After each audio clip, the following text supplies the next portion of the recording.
Look up at the night sky and tell me what you see. Is it a tapestry of infinite stars, or a beautifully constructed prison cell designed to hide the terrifying truth? For centuries, astronomers believed we occupied a standard, average region of the cosmos, indistinguishable from any other corner of the infinite dark, but that comfortable assumption is dead. There is a growing discrepancy in the data, a mathematical whisper suggesting that our corner of the universe is not normal, not average, and certainly not safe. We are beginning to realize that the maps we have drawn of the universe might be fundamentally flawed because our perspective has been distorted from the very beginning. Imagine waking up in a house, only to realize the windows are lenses that warp everything outside, making the distant world appear closer and faster than it really is. This is the reality of the local bubble, a cosmic cavity of low-density gas that surrounds our solar system and isolates us from the interstellar medium. But the bubble is not just a shield, it is a void, a wasteland where matter has been swept away by ancient, violent cataclysms that cleared the stage for our existence. When we look at the cosmic microwave background, the oldest light in the universe, we see anomalies that standard physics struggles to explain without inventing new forms of energy. The atoms in your body, the ground beneath your feet, and the air you breathe are sitting inside a region that is significantly less dense than the rest of the universe. We are floating in a relative vacuum, a cosmic backwater that might be skewing our measurements of how fast the universe is actually expanding. This creates a crisis in cosmology known as the Hubble tension, where different methods of measuring the universe's expansion yield conflicting results that simply do not match. If we are indeed living inside a giant cosmic void, then our calculations for the age and fate of the universe might be disastrously wrong. The implications are chilling because it suggests that our observations are local hallucinations, valid only within the bubble, but false everywhere else in the vast darkness. We have built our laws of physics on the assumption that we are observing from a typical vantage point, but what if we are the freaks of the cosmos? To understand the bubble, we must look back at the violent history of our stellar neighborhood, where dying stars screamed into the void and pushed matter away. 14 million years ago, a chain reaction of supernovae explosions detonated nearby, carving out the cavity that we now call home. These explosions were so powerful they acted like cosmic snowplows, sweeping up gas and dust and depositing it on the surface of an expanding shell. We are drifting through the aftermath of a galactic war zone, protected by the very emptiness that was left behind by the death of massive suns. But this theory of the local bubble is just the tip of the iceberg. Some astronomers believe the void is much larger than we dared to imagine. They call it the KBC void, a theoretical sphere of emptiness spanning 2 billion light-years, containing the Milky Way within its lonely center.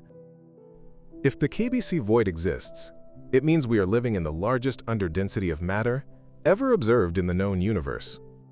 Being inside such a massive void would create an illusion where galaxies outside the bubble appear to be moving away from us faster than they really are. This mimics the effects of dark energy, leading some radical theorists to whisper that dark energy might not even exist at all. Think about that.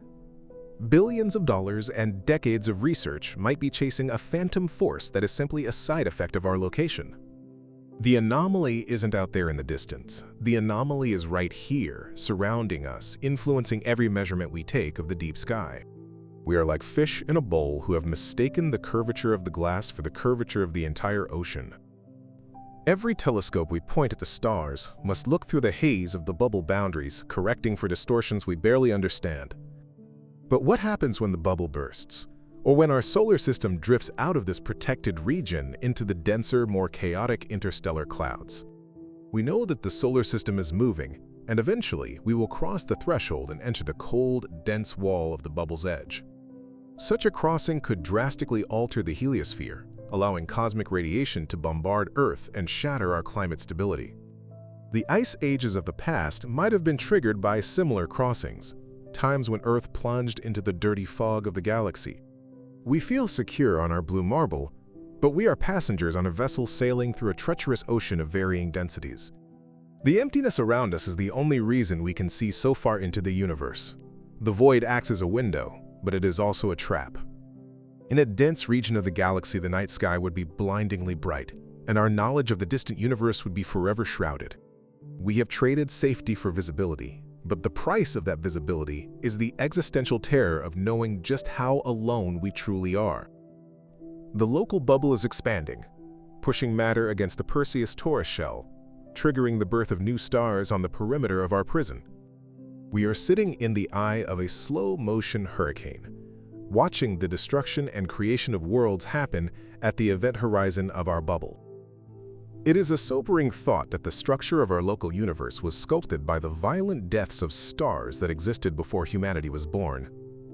We are the beneficiaries of cosmic slaughter, living in the graveyard of ancient suns that cleared the path for our own sun to thrive. But bubbles are transient structures. They pop, they merge, and eventually, they are crushed by the gravitational weight of the galaxy. The temporary nature of our bubble reminds us that stability in the universe is a myth. Everything is moving, colliding, and dying. Astronomers are racing to map the precise boundaries of this void, desperate to know when our luck will run out and the environment will shift.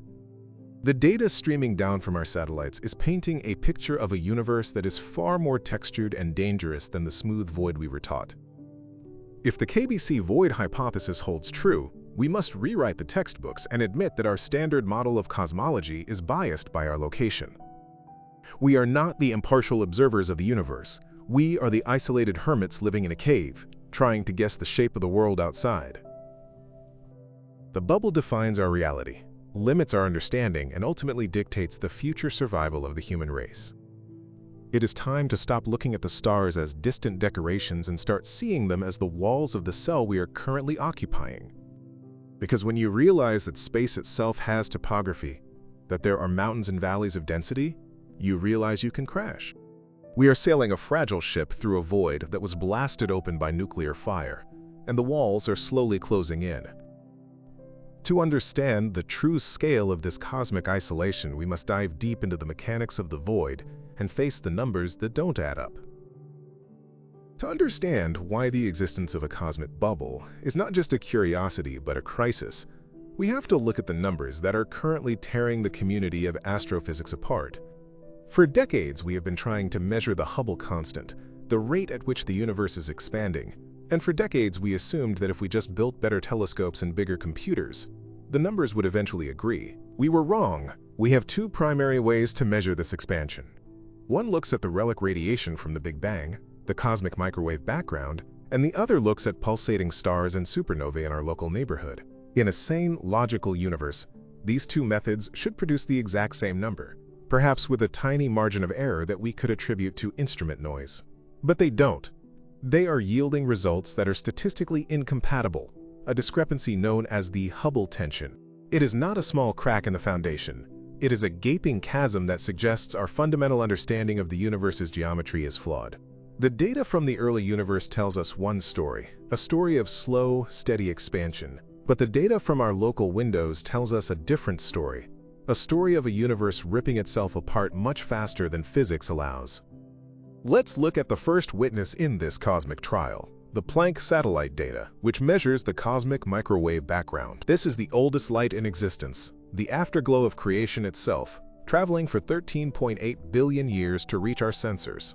When scientists analyze this ancient map, they see a universe that is uniform, smooth, and expanding at a rate of approximately 67 kilometers per second per megaparsec. This number is robust. It is built on the bedrock of the standard model of cosmology, a theory that has successfully predicted everything from the abundance of elements to the formation of galaxies. The Planck data is the gold standard of cosmology, a testament to the predictive power of physics.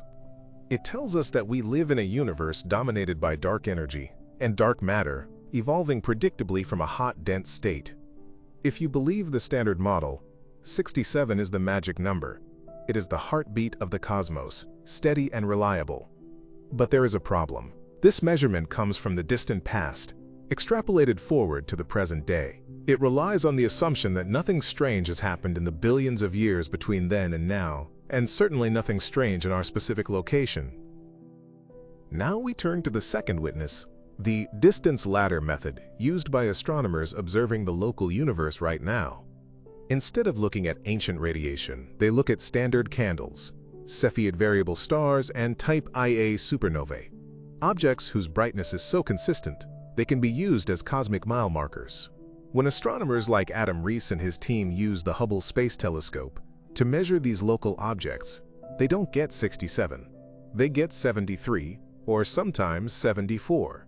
This might sound like a small difference to a layman. Who cares about a few kilometers per second? But in the precise world of high-stakes physics, this is a catastrophe. It is a statistical difference of 5 sigma, which in scientific terms means there is a less than 1 in a million chance that this is a fluke. The universe around us is expanding significantly faster than the universe of the distant past predicts it should. It is as if we are living in a region of space that is stepping on the gas pedal, accelerating away from the rest of reality. Or perhaps, the fabric of space here is thinner, looser, and easier to stretch than it is out in the deep dark. This discrepancy has led to a sort of panic in the theoretical physics community, giving rise to new physics, a polite term for we have no idea what is going on, so let's invent new particles.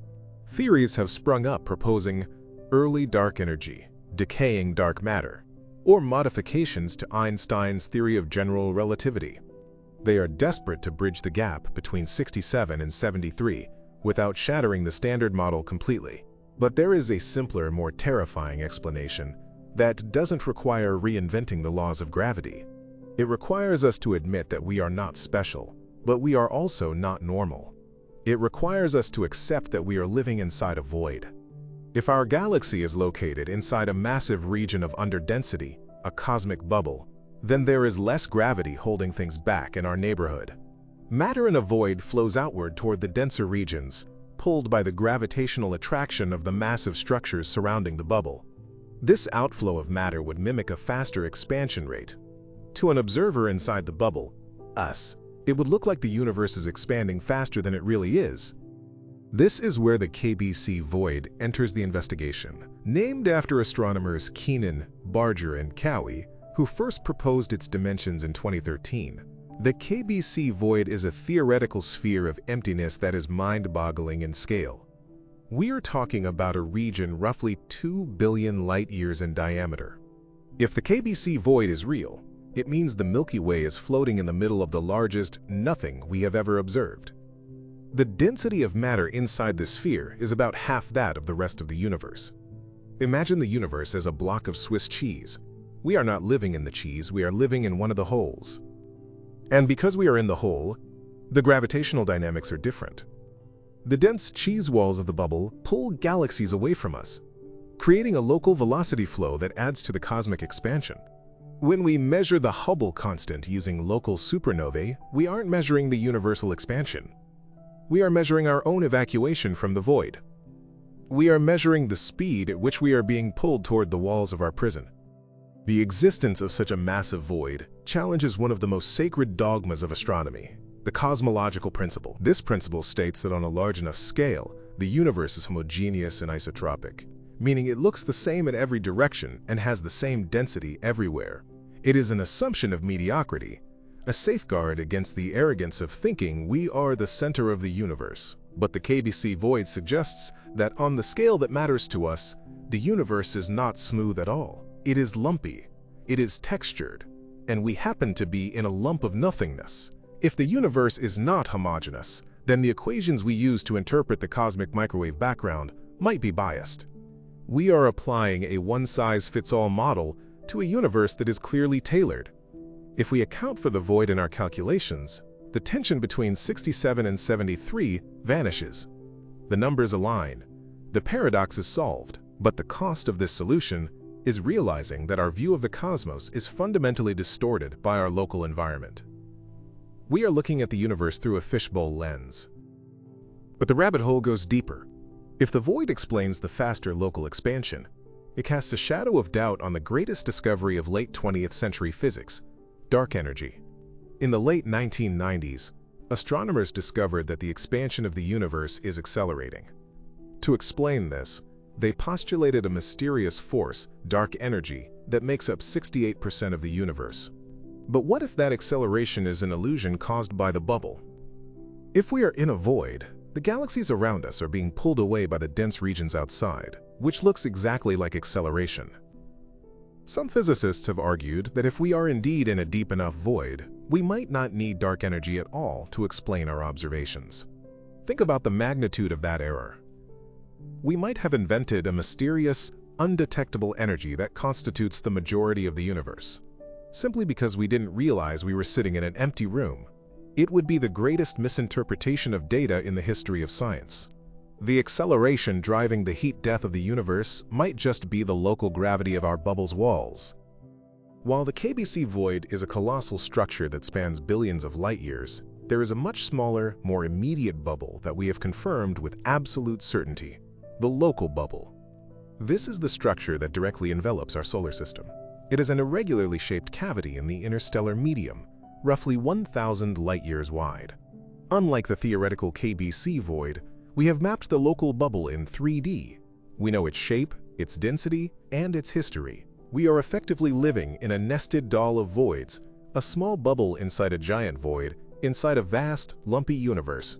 The local bubble is characterized by hot, thin gas emitting X-rays with a density of neutral hydrogen that is 10 times lower than the galactic average. For a long time, we didn't know where this bubble came from. Was it a random fluctuation? A trick of galactic turbulence? But recent studies using the Gaia Space Telescope have traced the motions of stars back in time, and the culprit has been found. It wasn't an accident. It was a massacre. 14 million years ago, the region of space we now occupy was not a void. It was a dense, vibrant nursery of stars, a place of creation. But among those stars were giants, massive O and B type stars that burn their fuel with reckless abandon. These stars live fast and die young, and when they died, they didn't go quietly. They detonated as supernovae. It wasn't just one explosion, it was a chain reaction. Over a period of several million years, approximately 15 to 20 supernovae went off in close proximity to one another. Imagine the violence of that era. The sky would have been lit up by exploding suns, one after another, shock waves hammering the surrounding gas, sweeping it up like a broom clearing a dusty floor. These explosions carved out the cavity we live in today. They blasted the heavy elements into the walls of the bubble and left behind a hot, tenuous vacuum. Our solar system drifted into this blast zone roughly 5 million years ago. We are latecomers to the scene of the crime, setting up camp in the crater left by a galactic artillery barrage. The evidence for this violent origin story is imprinted on the walls of the bubble itself. In 2022, a team of researchers led by Catherine Zucker at the Center for Astrophysics released a 3D map of the local bubble that revealed something extraordinary.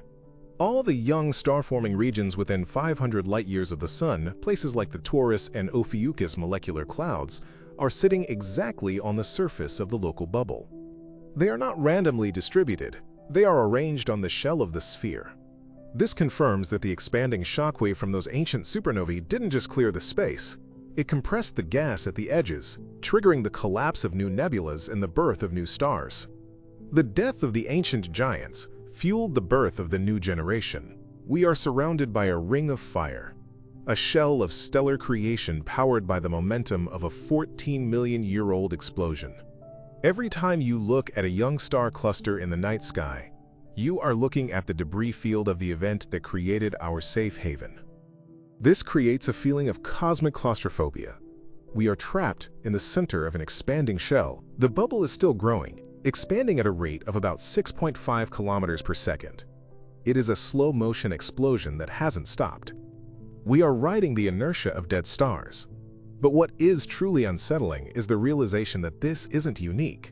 The galaxy is likely filled with these bubbles, a foam of voids created by pockets of supernovae. We call this the Swiss cheese model of the interstellar medium. But if the galaxy is a foam, what happens when the bubbles collide? What happens when the walls between the voids break down?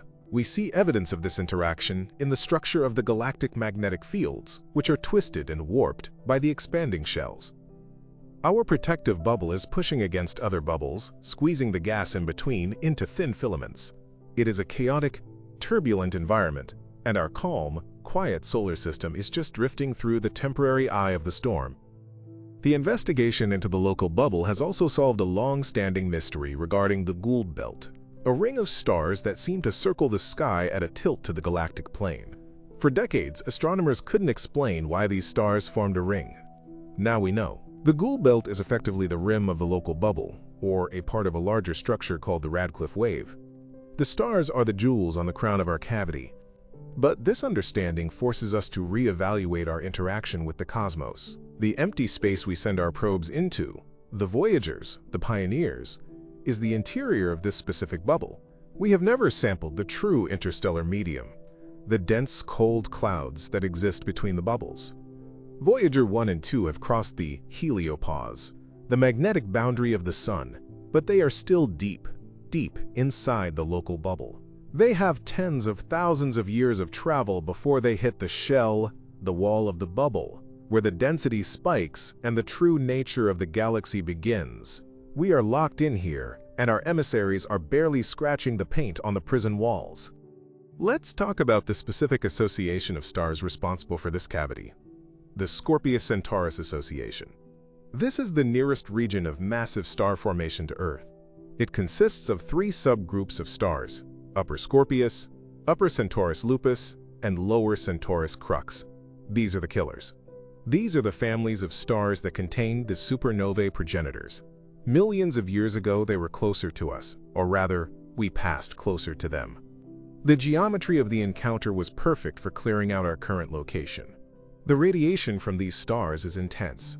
Even today, they bathe the region in UV light and stellar winds. But it is their dead siblings that shaped our destiny. Imagine a cluster of hundreds of massive stars screaming with energy, and then one by one, popping like flashbulbs, sending shockwaves that scoured the space clean. It was a fireworks display of apocalyptic proportions, and if intelligent life existed on Earth back then, perhaps early primates or their ancestors, they would have seen new stars appearing in the day sky, brighter than the full moon, before fading away. The density of the gas inside the local bubble is approximately 0.05 atoms per cc. Compare that to the average density of the interstellar medium in the galaxy, which is about 0.5 atoms per cc. We are in a vacuum that is 10 times emptier than average. This low density is crucial for life on Earth, in ways we are only just beginning to understand. If we were in a dense molecular cloud, the heliosphere, the magnetic bubble generated by our sun that protects us from cosmic rays, would be crushed. The wind of the interstellar gas would compress the heliosphere down to a size smaller than Earth's orbit. We would be exposed to the raw radiation of the galaxy. The local bubble allows our heliosphere to expand out to over 100 astronomical units, creating a giant magnetic shield that deflects the worst of the galactic cosmic rays. In a very real sense, the bubble is a second layer of armor. Without it, the radiation dose on the surface of Earth might be significantly higher, leading to mutations, climate disruption, and mass extinctions. This brings us to the terrifying concept of galactic climate change. We tend to think of climate change as a planetary phenomenon, driven by greenhouse gases or solar cycles. But there is a galactic component. As the Sun orbits the center of the Milky Way, it passes through regions of different density.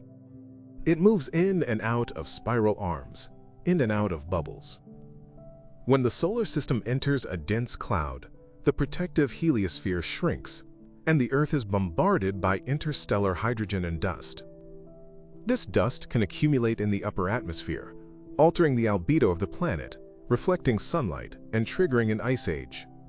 Some geologists believe that the major glaciations of the past, the snowball Earth events, might correlate with the Sun's passage through dense molecular clouds. Conversely, when we are in a bubble like we are now, the climate is warmer, more stable. Our current interglacial period, the Holocene, the entire history of human civilization, has taken place while we enjoy the safety of the void. We are the children of the bubble. But we are drifting. The Sun is moving through the local bubble at a speed of about 25 kilometers per second relative to the local standard of rest. We are not stationary tenants. We are passing through. Eventually, we will hit the wall. The boundary of the local bubble is complex and filamentary, but it is real. Current estimates suggest we might leave the local bubble within the next few million years, perhaps sooner depending on the turbulence of the boundary. What awaits us on the other side? A dense wall of cold gas. The local interstellar cloud is a wisp of gas we are currently traversing, But beyond the bubble lies the true interstellar medium. Crossing that threshold will be a shock to the system. The heliosphere will collapse, the cosmic ray flux will skyrocket, and the chemistry of our atmosphere could be fundamentally altered. We are approaching a cosmic cliff, and we are asleep at the wheel, obsessed with our local politics, while the galaxy prepares to change our environment on a fundamental level. The irony is palpable. We search the universe for habitable zones, looking for planets that are the right distance from their stars to have liquid water. But we rarely talk about the galactic habitable zone, or the temporal habitable zone. It's not enough to be in the Goldilocks zone of a star. The star itself must be in a Goldilocks region of the galaxy, not too close to the radiation-heavy core, not too far in the metal-poor rim, and crucially, not inside a dense, star-killing nebula. The local bubble might be a temporary safe house that has allowed intelligent life to flourish. If this theory holds, then the rarity of life in the universe might be explained by the rarity of these safe bubbles. Maybe the galaxy is full of life-bearing planets that are constantly sterilized by passing through dense clouds, or being irradiated by nearby supernovae. We might be the lucky survivors who found a bunker right before the storm hit. Let's go back to the walls of the bubble. The star formation happening there is driven by compression. Gravity is lazy. Gas clouds don't just collapse into stars on their own unless something pushes them. The shockwave of the bubble provides that push. This means the local bubble is a machine for building solar systems. It is a cosmic engine. As the bubble expands, it sweeps up material, triggers a collapse, and creates a new cluster of stars. Those stars will eventually evolve, some will explode, and they will create their own bubbles, which might merge with ours. It is a cycle of destruction and creation that resembles a living organism breathing. The galaxy isn't a static clockwork mechanism. It is a roiling, boiling cauldron, and we are a tiny speck of froth on the surface of a bubble in that cauldron. The structures we see, the Great Rift, the molecular clouds, are the transient ripples of this boiling process. To us, they look eternal. To the galaxy, they are momentary flickers. The investigation of the local bubble relies heavily on the detection of radioisotopes like iron-60. Iron-60 is a radioactive isotope that is only produced in massive supernovae explosions. It has a half-life of 2.6 million years, which is short in cosmic time. If we find iron-60 on Earth, it means a supernova exploded nearby very recently. And we have found it. We have found iron-60 in deep-sea crusts at the bottom of the Pacific Ocean, in lunar soil samples brought back by Apollo astronauts, and even in Antarctic snow. This is the smoking gun. It is the radioactive fallout of the explosions that carved our bubble. It proves that Earth was bathed in supernova debris roughly 2 to 3 million years ago. This timing coincides with the Pliocene-Pleistocene extinction event, a minor extinction that wiped out large marine megafauna like the megalodon. Did the creation of our bubble kill the giant sharks? It is a distinct possibility. The radiation from the blast could have depleted the ozone layer, allowing UV radiation to sterilize the upper oceans. The presence of iron-60 is a physical link between the geology of our planet and the violence of the stars. It connects the deep ocean to the deep sky. It serves as a reminder that Earth is not a closed system. We are an open bucket sitting in a rainstorm of cosmic particles. The bubble we live in is not just empty space. It is filled with the faint, decaying ghosts of the stars that died to create it. We are breathing their ashes. Every time you take a breath, you are inhaling atoms that were forged in the cores of the stars that exploded in the SCO-SEN association. We are literally made of the debris of our cosmic benefactors. But while they gave us the space to live, they also left us a dangerous legacy. The walls of the bubble are rich in dust and heavy elements, blocking our view of the galaxy behind them. This is the zone of avoidance, in a different form, a local fog that obscures the true structure of the Milky Way. As we map the velocity of the galaxies around us, trying to solve the Hubble tension, we must consider the bulk flow. This is the movement of vast swaths of galaxies moving together in a specific direction. If we are in the KBC void, the bulk flow should be directed outward, away from the void center. And this is exactly what some studies suggest. There is a dipole in the supernova data, a directionality that shouldn't exist in a uniform universe. It suggests we are moving fast, pulled by something massive, or pushed by something empty. The Great Attractor is a mysterious gravitational anomaly that is pulling our galaxy and thousands of others towards it. But maybe the Great Attractor is only half the story. Maybe we are being pushed from behind by the Great Repeller, the void itself. In gravity, a void acts like a repulsive force. By having less mass than the average, it effectively pushes things away towards the regions of higher mass. We are caught in a cosmic riptide, pushed by the void and pulled by the superclusters. This push and pull creates a dynamic universe that is terrifyingly unstable. The standard model relies on the Friedmann-Lemaitre-Robertson-Walker metric, which assumes a fluid-like universe. But fluids can be turbulent. They can have eddies and currents. The local bubble is just a small eddy in a turbulent river. If we try to measure the speed of the river by looking only at the water swirling in our eddy, we will get the wrong answer. This is why the Hubble tension is so persistent. We are trying to derive a universal constant from a local chaotic event. The arrogance of humanity is assuming that our local ruler measures the entire cosmos. We need to find a way to see outside the bubble, to calibrate our measurements against the true background of the universe. But how do you see outside the fishbowl when the glass is curved and the water is murky? We have to rely on models, on simulations, and on the faint hope that our math is robust enough to correct for our isolation. There is a psychological horror in this isolation. The void concept resonates with our deepest fears of abandonment. If the universe is accelerating its expansion, eventually the galaxies outside our local group will move away faster than the speed of light. They will vanish from our view. We will be left alone in a dark, empty sky. But the bubble theory brings that timeline forward. If we are already in a void, the isolation is already happening. We are being quarantined by gravity. The local group of galaxies, Andromeda, the Milky Way, Triangulum, are bound together, but everything else is receding. We are on an island that is drifting away from the mainland. Future astronomers, billions of years from now, born on a planet inside this isolated clump, will see nothing but darkness. They will have no evidence of the Big Bang, no evidence of the expansion, no evidence of other galaxies. They will conclude that their galaxy is the entire universe, static and eternal. We are privileged to live in the era where we can still see the bars of our cage. But let's return to the immediate threat, the local bubble's interaction with the galactic environment. We mentioned the boundary. The boundary is not a smooth wall. It is a Stromgren shell, a region of ionized gas. As our solar system approaches this shell, we might experience an increase in the influx of interstellar neutrals. These are atoms that are unaffected by magnetic fields and can punch right through the heliosphere. When they hit our atmosphere, they can alter the cloud nucleation processes. In simple terms, more interstellar gas could mean more clouds, which means a colder Earth. We might be heading for a snowball Earth scenario, not because of human activity, but because of our galactic trajectory. The climate models we run on supercomputers account for CO2, methane, solar output, but they do not account for the density of the interstellar medium. It is a variable we have assumed is zero.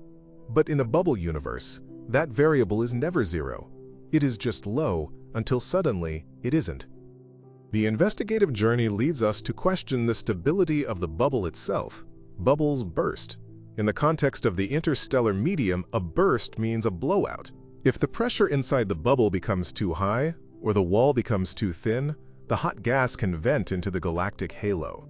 This is like opening a chimney. The hot gas escapes, the pressure drops, and the bubble collapses. If the local bubble were to collapse while we are inside it, the sudden influx of colder, denser gas from the surroundings would be catastrophic. It would be like the submarine window breaking at the bottom of the ocean. The pressure equalization would be violent. We don't see signs of an imminent collapse. The bubble seems to be expanding, but the dynamics of these structures are chaotic. A nearby supernova from a massive star in the bubble wall could trigger an instability that unravels the entire structure. We are living in a pressurized cabin, and we don't know who is maintaining the hull. Consider the anthropic principle in the context of the void. The anthropic principle states that we observe the universe the way it is, because if it were different, we wouldn't be here to observe it. Perhaps we must live in a void. Perhaps life can only evolve in these quiet, low-density bubbles, where the radiation levels are manageable and the kinetic bombardment is low. If this is true, then the KBC void isn't an anomaly. It is a requirement. Most of the universe might be lethal, filled with radiation, collisions, and active galactic nuclei. The voids are the safe harbors. This would imply that if there are other civilizations out there, they are likely trapped in their own bubbles, isolated from us not just by distance, but by the density variations of the cosmos. We are all hiding in our own foxholes, unable to cross the no-man's land of the dense filaments. The Fermi paradox, where is everybody, might be answered by the geography of the universe.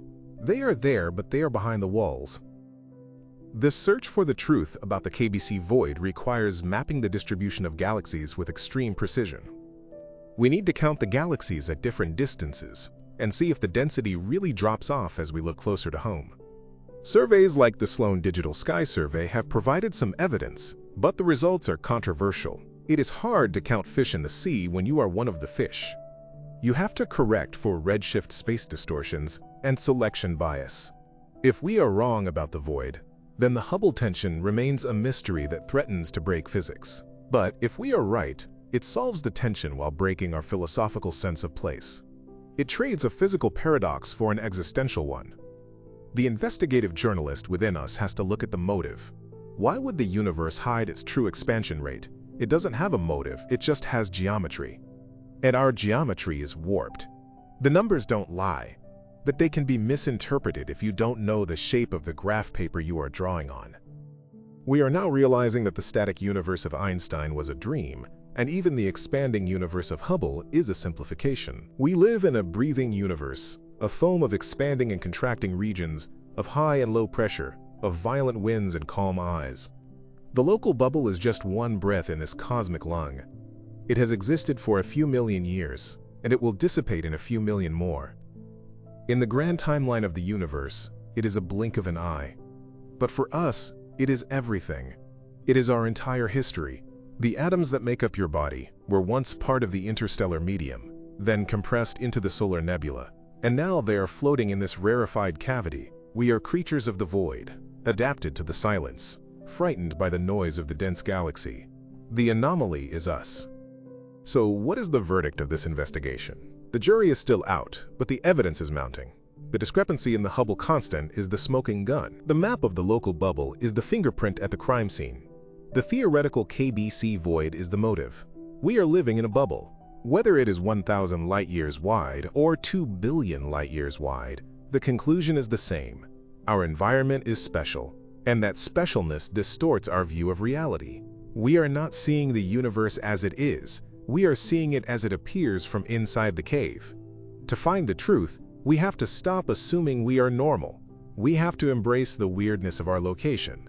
We have to accept that the sky is lying to us, or at least omitting the full truth. The stars are not just lights, they are evidence.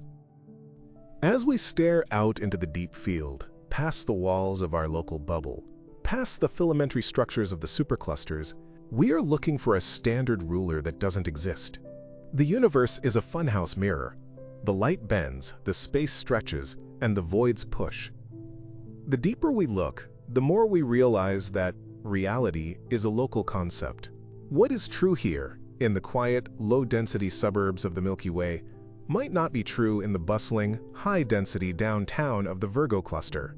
Physics might be universal, but the manifestation of physics depends on the environment. And our environment is a beautiful, terrifying, lonely bubble of nothingness. We are safe for now, but the walls are moving. And out there, beyond the veil, the true universe is waiting, dense, hot, and indifferent to our confusion. Now let's pivot from the large-scale structure to the specific mechanism of our isolation. The superbubble theory suggests that our local bubble is not an isolated event but part of a network. The Loop I superbubble is our neighbor, created by the SCO-SEN Association. We are sitting right next to it. In fact, the two bubbles are colliding. The wall between the local bubble and the Loop I superbubble is a sheet of dense neutral gas roughly 400 light-years away. It is collapsing under the pressure from both sides. This collision zone is creating the specific cloud structures we see in the constellations of Lupus and Centaurus. We are watching a slow-motion car crash of two cosmic voids, and the debris from that crash is forming the next generation of stars. It is a violent interaction that defines the local architecture of our spiral arm. We are not just in a bubble, we are in a froth of colliding bubbles. The pressure difference between the inside of the bubble and the outside is immense in astrophysical terms. Inside, the pressure is thermal, hot gas pushing out. Outside, the pressure is magnetic and turbulent. The battle between these pressures determines the lifespan of the bubble. If the thermal pressure drops as the gas cools, the bubble will implode. If the supernovae keep going off, the bubble will burst. Currently, the local bubble is in an adiabatic expansion phase. It is cooling as it expands, but it is still hot enough to push back the interstellar medium. But this balance is precarious. It depends on the continued input of energy from stellar winds. If the SCO-SEN stars stop exploding, the engine dies and the bubble will begin to collapse. We are reliant on the death of distant stars to keep the roof of our house from falling in. There is a theory called triggered star formation, which posits that almost all stars form in the shells of bubbles. If this is true, then our sun was likely born in the shell of an ancient bubble billions of years ago. We are the children of a previous void. The sun formed, drifted into the void collapsed, and the sun moved on. Now, we are passing through a new void. It is a rhythmic cycle. Birth in the shell, life in the void, death in the cloud. This cycle might be the heartbeat of the galaxy. We are currently in the life in the void phase. It is a quiet phase, a phase of stability. But if the sun were to drift into a star-forming region, a nursery, it would be disastrous. Star-forming regions are chaotic, full of ionizing radiation and gravitational perturbations that could eject planets from their orbits. We don't want to go back to the nursery. The nursery is dangerous for adults. The local chimney is another feature of our bubble that warrants investigation. It is a tunnel of low-density gas that extends out of the galactic plane, perpendicular to the disk of the Milky Way. It connects the local bubble to the galactic halo. It acts like a vent, allowing hot gas to escape into the halo. This chimney might be the reason our bubble hasn't collapsed yet. It releases the pressure. If the chimney were to close, the pressure would build up, potentially altering the expansion dynamics. We are living in a ventilated room. The existence of this chimney suggests that the explosion that created the bubble was strong enough to punch a hole right through the disk of the galaxy. That is a terrifying amount of energy. It means the shield of the galactic disk is punctured right where we live. We have a direct line of sight to the intergalactic medium. Let's consider the visual implications of the walls. If our eyes could see in X-rays, the sky would look completely different. We wouldn't see a black void. We would see a glowing glow of million-degree gas surrounding us, with dark patches where the dense clouds block the view. The darkness of space is an illusion of our biological limitations. We are swimming in a hot soup. The ROSAT X-ray satellite mapped this glow in the 1990s, revealing the shadowing effect where nearby clouds block the X-ray background. This was the first concrete proof of the local bubble's complex geometry. We are living inside a glowing ember that is slowly fading. The fact that we see a dark night sky is only because our eyes evolved to see the peak output of our sun, not the peak output of the bubble we live in. The density of the local cloud, the wisp we are moving through inside the bubble, is about 0.3 atoms per cc. The density of the bubble interior is 0.05. The density of the wall is nearly 100. These numbers dictate the drag on our heliosphere. As we move from the cloud, 0.3, back into the pure bubble, 0.05, the heliosphere will expand drastically. When we hit the wall, 100, it will be crushed. We are currently in a transition zone.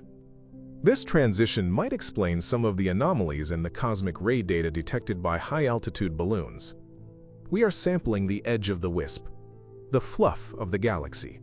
It sounds harmless, but fluff at relativistic speeds is a bombardment. The Voyager probes are currently sending back data that confuses scientists because the magnetic field direction is shifting in unexpected ways. This might be the turbulence of the WISP's edge. What if the bubble is an artifact of something even more exotic? Some physicists have toyed with the idea of dark matter bubbles or domain walls, but the supernova explanation fits the data too well. We don't need exotic physics to explain the bubble, we just need violence. The principle of parsimony, Occam's razor, tells us to accept the supernova theory, but the KBC void is different. Supernovae can't clear out a region 2 billion light-years wide. That requires a primordial fluctuation, a density difference that existed from the very first moments of the Big Bang. If the KBC void is real, it is a fossil of creation. It means the seeds of our isolation were planted in the first nanosecond of time. We were destined to be lonely. The universe was born lumpy, and we were born in a dip. The intersection of the local bubble with the galactic plane creates a waist shape. The bubble is shaped like an hourglass, pinched in the middle by the gravity of the galactic disk and expanding wide at the top and bottom. We are sitting near the pinch point. This is the most stable place to be. If we were higher up in the chimney, we would be exposed to the halo radiation. If we were deeper in the disk, we would be in the traffic jams of the spiral arms. We are in the suburbs of the galaxy. Not too urban, not too rural. It is the perfect place to hide. But suburbs are boring. They are disconnected from the cultural centers. In galactic terms, the culture is the starburst regions, the galactic core, the places where things are happening. We are in a sleepy, quiet dead end. And maybe that's the only reason we are alive. The investigative trail leads us finally to the future. The Gaia mission is mapping the future positions of all the stars around us. We can rewind the tape to find the origin, and we can fast forward the tape to see the fate. The simulation shows that the local bubble will continue to expand for another few million years. Then it will stall. As it stalls, it will begin to mix with the interstellar medium. The walls will dissolve. The protection will vanish. The bubble era of humanity is temporary. Whether we survive to see the end of the bubble depends on whether we can get off this rock and spread out. If we stay here, we are subject to the whims of the gas dynamics. If we become a multi-planetary, multi-stellar species, we can choose our own bubbles. We can migrate between the voids. We can become the nomads of the galaxy, surfing the density waves. But for now, we are stuck. We are observing the universe from a singular vantage point that is compromised. The investigative journalist concludes that the suspect, the universe, is not behaving according to the laws we wrote. But the fault lies not with the suspect, but with the observer. We are the unreliable narrator of our own story. The Hubble tension is the symptom, the bubble is the disease, and the cure is a shift in perspective. We need to stop thinking of the universe as a flat, smooth sheet and start seeing it as a rugged terrain of mountains and valleys. We are in the deepest valley, looking up at the peaks, wondering why the light looks so strange. It looks strange because we are at the bottom of a hole, and it is a long way up. As we process the implications of the KBC void, we must also consider the dipole repeller. This is a region of space that seems to be pushing the local group of galaxies away, with a force that defies simple gravitational attraction. In standard gravity, mass attracts. So how can a region repel? It repels by being empty. The dipole repeller is likely the center of the void we inhabit. It is the point of lowest density. We are falling away from it, towards the Shapley attractor. This push-pull dynamic means our galaxy is surfing a cosmic wave, sliding down the hill of the void into the valley of the attractor. We are moving at 630 kilometers per second relative to the CMB. That is a staggering speed. We are not sitting still. We are hurtling through the cosmos, fleeing the void. The concept of the void has always haunted human philosophy. Nietzsche gazed into the abyss, and the abyss gazed back. But in astrophysics, the abyss is real. It is a tangible, measurable volume of space that has been stripped of matter. It is a region where the laws of thermodynamics play out in slow motion because there is nothing to interact with. The local bubble is our personal abyss. It is the darkness that surrounds our tiny campfire. We look out and see the stars, but we forget the immense, crushing nothingness that lies between them. The bubble highlights the emptiness. It frames it. It reminds us that matter is the exception, not the rule. The universe is mostly nothing, with rare islands of something. We are on one of those islands, trying to make sense of the ocean. There is a theory that suggests voids are the engines of dark energy, that the expansion of the universe is actually driven by the expansion of voids. As voids grow, they push the matter into thinner and thinner sheets. Eventually, the voids will merge, and the universe will become one giant void with isolated galaxies drifting alone. This is the Big Freeze scenario accelerated by bubble dynamics. If the local bubble is a microcosm of this process, we are seeing the future. The bubble expands, the walls thin, the matter disperses. It is a model of the ultimate fate of the cosmos. Entropy wins. The bubble always pops. We are studying our own demise by mapping the cavity we live in. The precision of modern cosmology is staggering, yet it is humbled by this simple geometric problem. We can measure the temperature of the Big Bang to within a fraction of a degree.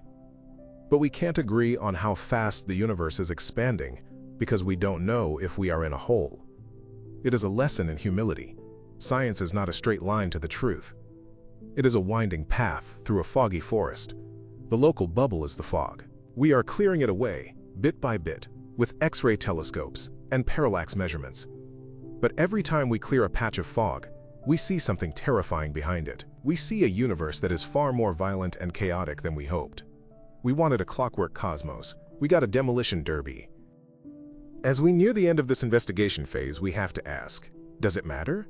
Does it change your life if H0 is 67 or 73? Maybe not today, but it changes our understanding of reality. It changes the story of where we came from and where we are going. If we are in a void, the universe is older and larger than we thought. If we are not, it is younger and tighter. The age of the universe is the ticking clock of existence. Knowing the time is the most fundamental duty of any sentient species. We are trying to read the clock, but the bubble is warping the face. We have to correct for the distortion.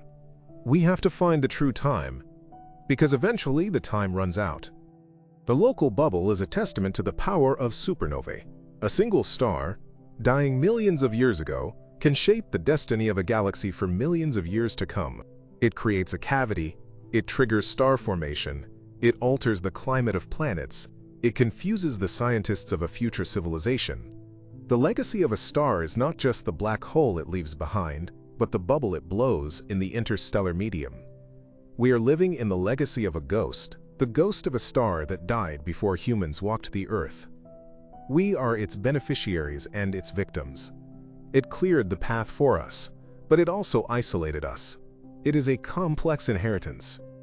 We are standing on the precipice of a new era in astronomy, where we move from precision cosmology to environmental cosmology. We are no longer just measuring the universe, we are measuring our environment within the universe. We are mapping the bubbles, the filaments, the voids. We are building a 3D atlas of the local cosmos. And as this map becomes clearer, the local bubble stands out as the defining feature of our existence. It is our home address, solar system, local cloud, local bubble, Orion arm, Milky Way. You cannot understand the resident if you don't understand the house. And our house is a hole in the ground. The investigation forces us to confront the Copernican principle one last time. Copernicus taught us that we are not the center of the solar system. Hubble taught us we are not the center of the galaxy. Now the void theory teaches us we are not even in a typical place. We are in a special place, but not in a good way. We are in a backwater. A desert. A void. This anti-Copernican shift is uncomfortable. Scientists hate special pleading. They hate saying, we see this because we are special. But sometimes, you are special. Sometimes, you are the exception. And in the case of the Hubble tension, being the exception is the only explanation that makes sense. The bubble is a lens. It magnifies the expansion, distorts the density, and filters the radiation. We have been looking through this lens for our entire history as a species. Only now, in the last few years, have we realized that the lens exists. We are like a person wearing glasses who didn't know they were wearing glasses. We thought the world was blurry, Turns out, it was just the prescription. Now we are trying to take the glasses off. We are trying to see the raw, unfiltered universe. And what we see is a place of immense scale and terrifying power, where voids eat galaxies and bubbles shatter worlds. So, we accept the reality of the bubble, we accept the KBC void, we accept the tension. What comes next? The implication. If the universe is tricking us, what else is it hiding? What other fundamental constants are actually local variables? Is the speed of light constant everywhere, or just in our bubble? Is gravity the same everywhere? The cracks in the standard model are starting to show, and they are radiating out from our location. The investigation is over. We have found the anomaly. Now we must face the consequences. We must face the existential dread of knowing that our reality is a local fabrication, a temporary shelter in a storm that has been raging for 13.8 billion years. If the KBC void and the Hubble tension weren't enough to keep you awake at night, we must turn our attention to the most baffling anomaly in the entire sky, the CMB cold spot. When the WMAP and Planck satellites mapped the radiation left over from the Big Bang, they expected to see a uniform distribution of temperature variations, a random speckling of hot and cold spots, like static on an old television screen. That is what the standard model predicts. But what they found was a massive, inexplicable bruise on the face of the universe. In the southern hemisphere of the sky, there is a region that is significantly colder and larger than statistical probability should allow. It is a supervoid of temperature that defies the laws of random distribution. For years, physicists tried to dismiss it as an instrument error or a statistical fluke, but it refused to go away. It is there, staring at us. The leading explanation for this cold spot is the Eridanus supervoid, a void so colossal that it dwarfs the KBC void. We are talking about a region of nothingness expanding over 1 billion light-years across. If this supervoid exists, it acts as a giant lens, draining the energy from the photons of the cosmic microwave background as they pass through it. This is the integrated Sachs-Wolf effect. The light gets tired climbing out of the vast emptiness, reaching us colder than it should be.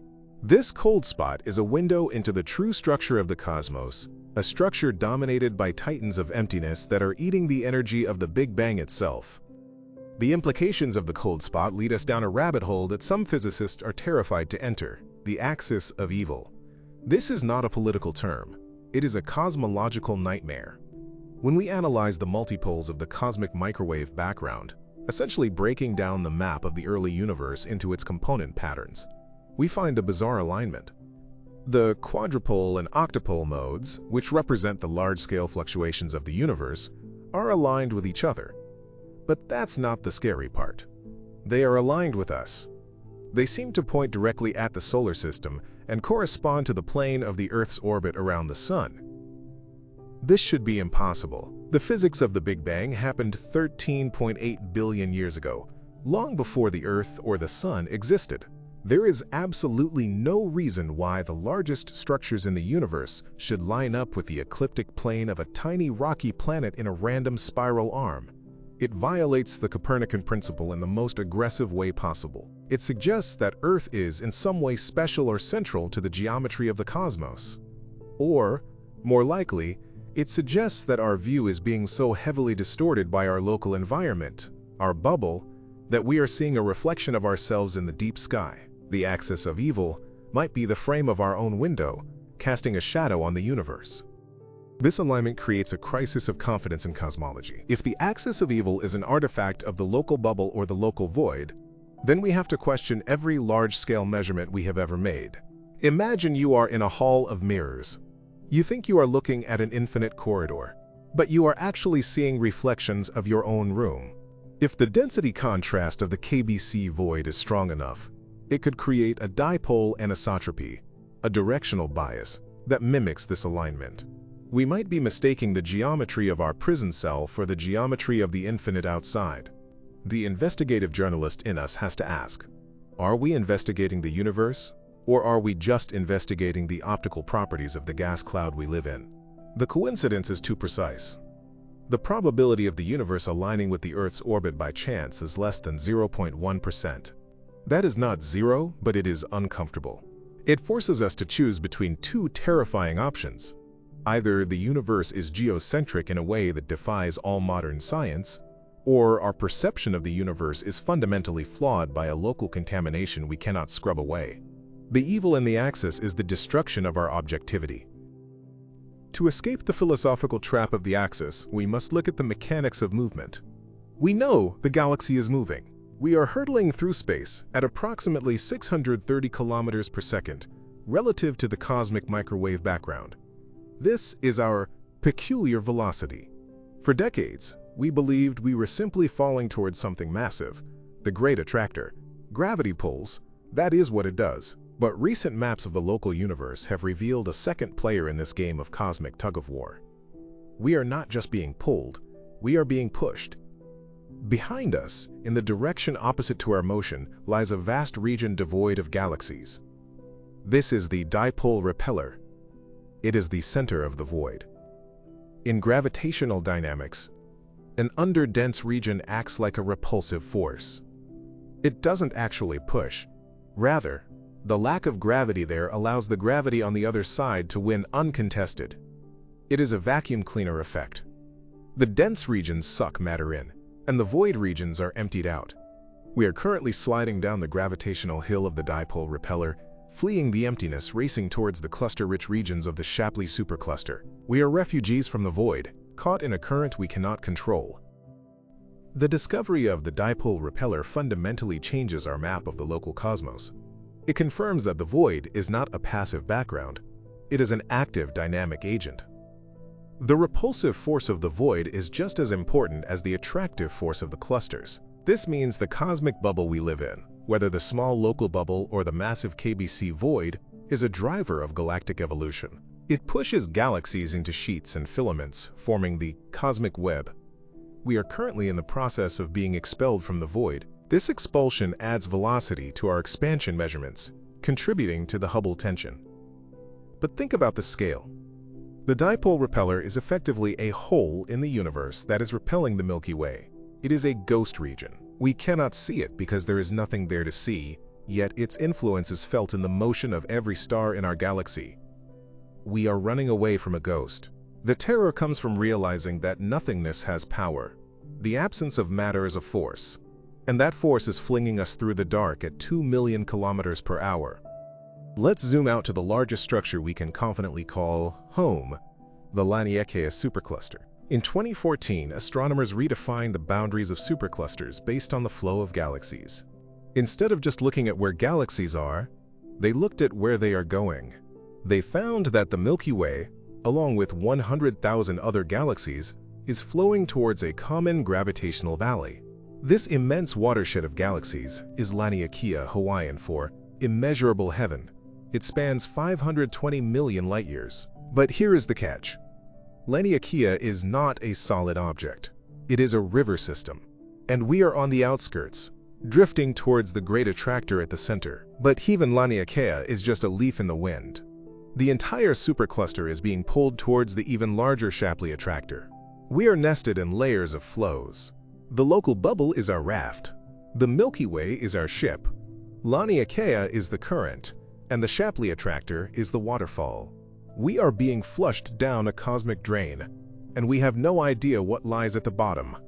The structure of the universe is defined by these flows, these rivers of gravity that ignore the expansion of space, binding us to a fate we cannot see.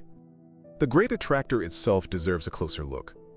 Located in the direction of the constellation Centaurus, it is a gravitational anomaly of monstrous proportions. It has the mass of tens of thousands of Milky Ways.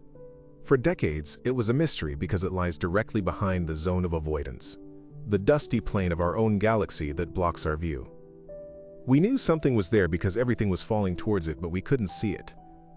It was the monster in the dark. With the advent of X-ray and radio astronomy, which can penetrate the dust, we finally peered behind the curtain. We found the Norma cluster, a massive accumulation of galaxies. But even the Norma cluster isn't big enough to account for all the motion. The great attractor is just the tip of the iceberg. Behind it lies the Shapley supercluster, a true titan of mass. We are being pulled by a chain of monsters, each one larger and more distant than the last.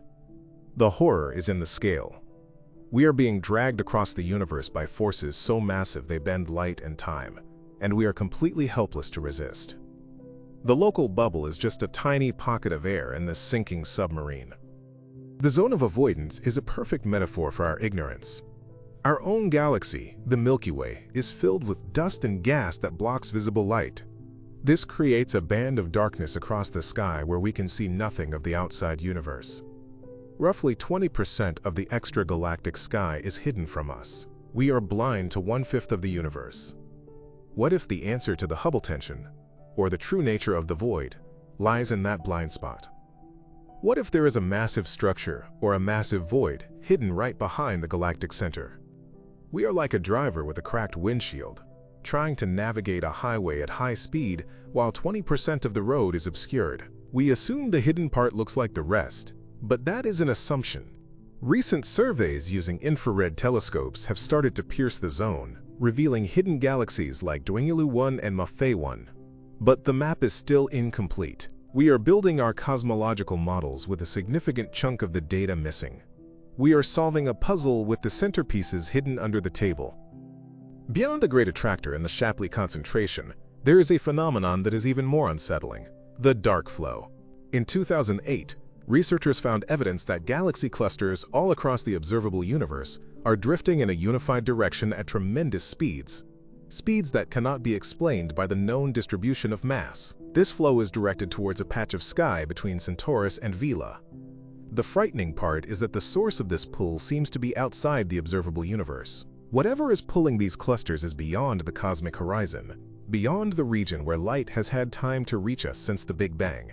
It suggests that our universe is not an isolated bubble, but is tilting towards something else, something massive, something ancient, something outside our reality. Critics argue the dark flow is a statistical error, but if it is real, it implies that our cosmic bubble is being tugged by a neighboring universe or a megastructure in the multiverse. We are not just drifting, we are being reeled in by a fisherman we cannot see, standing on a shore we cannot comprehend. This connects back to the KBC void in a disturbing way. If we are in a void, and the universe outside is denser, could the dark flow be the result of a massive density gradient that extends beyond the horizon? If the void we live in is truly gargantuan, larger than the current theoretical models allows, then the flow of matter towards the walls would look like a dark flow. It suggests that the lumpiness of the universe continues on scales far larger than the visible horizon. We might be living in a universe that is just one small patch of a much larger, much more chaotic fabric. The standard model assumes homogeneity, that the universe is the same everywhere. But the dark flow suggests that the universe has a tilt. It has a preferred direction. It has a downhill, and we are sliding down. The idea of a tilted universe breaks the symmetry of physics. It means there is a special direction in space. And in physics, special usually means wrong or terrifying. Let's bring it back to the local bubble and the standard candles. We rely on type Ia supernovae to measure distance because we believe they all explode with the exact same brightness. They are our standard bulbs. But what if they aren't standard? What if the environment of the void affects the physics of the explosion? A study suggested that the age and metallicity of the progenitor stars might vary depending on their location in the galaxy. Stars inside a low-density bubble might evolve differently than stars in a dense cluster. If the standard candle is actually variable, then our ladder to the stars is broken. We might be underestimating or overestimating distances by a significant margin. If the candles are dimmer in the void, we would think they are further away, leading to the conclusion that the universe is accelerating. Could dark energy be a mirage caused by a faulty light bulb? This is the systematic error nightmare. It implies that we have built a castle of theories on a foundation of sand. The universe might not be ripping itself apart. We might just be using the wrong ruler. The fragility of our position is highlighted by the vacuum decay hypothesis. This is the ultimate cosmic horror story. It is based on the idea that the vacuum of space, the empty field that permeates the universe, might not be in its lowest energy state. It might be in a false vacuum. Think of a ball sitting on a ledge halfway down a hill. It looks stable, but if you give it a nudge, it will roll all the way to the bottom. If our universe is a false vacuum, A quantum fluctuation could trigger a, quote, phase transition. A bubble of true vacuum could nucleate somewhere in the cosmos. This bubble would expand at the speed of light, rewriting the laws of physics as it grows. Inside the new bubble, chemistry, gravity, and electromagnetism would be different. Matter as we know it would fall apart. The wall of this bubble would be a wave of destruction that we would never see coming. It would hit us at the speed of light, and we would simply cease to exist. Why mention this? Because some theories suggest that the stability of the vacuum depends on the mass of the top quark and the Higgs boson. And our measurements of these particles suggest we are right on the edge. We are living in a metastable universe. A bubble within a bubble, waiting to pop. The void isn't just empty, it's cold. The temperature of the cosmic microwave background is 2.7 Kelvin, but inside deep voids the temperature can drop even lower due to the expansion of space stretching the photons. The environment we are in is a refrigerator. This low temperature is actually beneficial for observation. The cold background allows us to see the faint heat signatures of distant galaxies. If we lived in a hot, dense cluster, the ambient radiation would blind our infrared telescopes. The James Webb Space Telescope relies on the coldness of space to function. It needs to be shielded from the sun and earth to detect the faint glow of the first stars. Our location in the local bubble, far from the blinding center of the galaxy, is the only reason we can do cosmology at all. We are in the cosmic observatory. But is this a coincidence? Or is it the anthropic principle again? We can only understand the universe because we happen to be in the one place quiet enough to listen. In the noisy downtown of the galaxy, civilizations might rise and fall without ever knowing the universe has a beginning, because they can never see the background radiation. But the silence is also suspicious. The great silence, the lack of alien signals, is the other side of the coin. We scan the radio spectrum and hear nothing but the hiss of the stars. If we are in a bubble, maybe the signals are blocked. The walls of the local bubble are ionized. Ionized gas can absorb or scatter low-frequency radio waves. Are we in a Faraday cage? Is the bubble preventing us from hearing the galactic internet? Probably not for all frequencies, but the density variations could degrade signals over long distances. Or, more disturbingly, maybe the void is a quarantine zone. Maybe advanced civilizations avoid the voids because they are resource poor. Why build a highway through the desert? They stick to the spiral arms, the clusters, the places with matter and energy. We are in the boondocks. No one comes here, and no one listens to this direction. We are the isolated hillbillies of the Milky Way, wondering why no one is calling our phone, unaware that the lines don't run this far out. The structure of the local bubble is not just a sphere, it is a chimney. We touched on this, but let's go deeper. The chimney opens into the galactic halo. This connection allows for an exchange of material between the disk and the halo. It is a galactic fountain. Hot gas rises, cools, and falls back down as rain. This rain feeds the next generation of star formation. We are living in the vent of a galactic geyser. The gas around us is part of a circulatory system.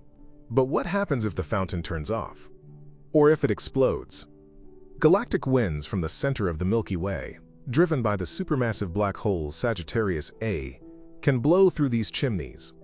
In 2010, the Fermi telescope discovered Fermi bubbles, two massive lobes of gamma-ray emitting gas extending 25,000 light-years above and below the galactic center. These are evidence of a past explosion from the black hole. Our local chimney is a smaller version of this. We are connected to the plumbing of the galaxy. If the core erupts again, the shock wave could travel down the path of least resistance, right through the chimneys, right into our bubble. The local fluff, the cloud we are currently traversing, has a strong magnetic field. This field is draped over the heliosphere, compressing it. The interaction between the solar wind and the interstellar magnetic field creates a ribbon of energetic neutral atoms that was mapped by the IBEX satellite. This ribbon was a surprise. It showed that the magnetic field outside our solar system is much stronger and more organized than we thought. It implies that the local environment is magnetically dominated. We are caught in a magnetic web. This field constrains the motion of the charged particles in the cloud. It is a shield, but it is also a trap. If the magnetic alignment shifts, it could open the doors to galactic cosmic rays. The ribbon is a structure that shouldn't be there according to standard models. It is another anomaly that points to the complexity of the bubble's interior. The more we look, the more we find that empty space is structured, magnetized, and organized. It is not a void, it is a machine. Let's consider the biological implications of the bubble cycles. If the solar system passes through a bubble wall every 100 million years, and if that passage causes climate change or radiation spikes, then the bubble structure of the galaxy is a driver of evolution. It forces adaptation.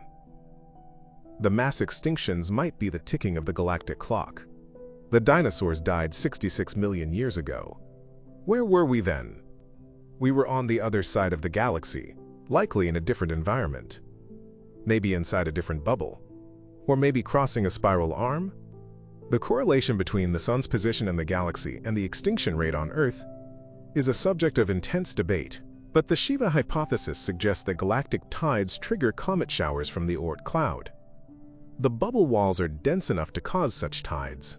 We are playing Russian roulette with the galactic geography. Every time we cross a threshold, we risk a reset.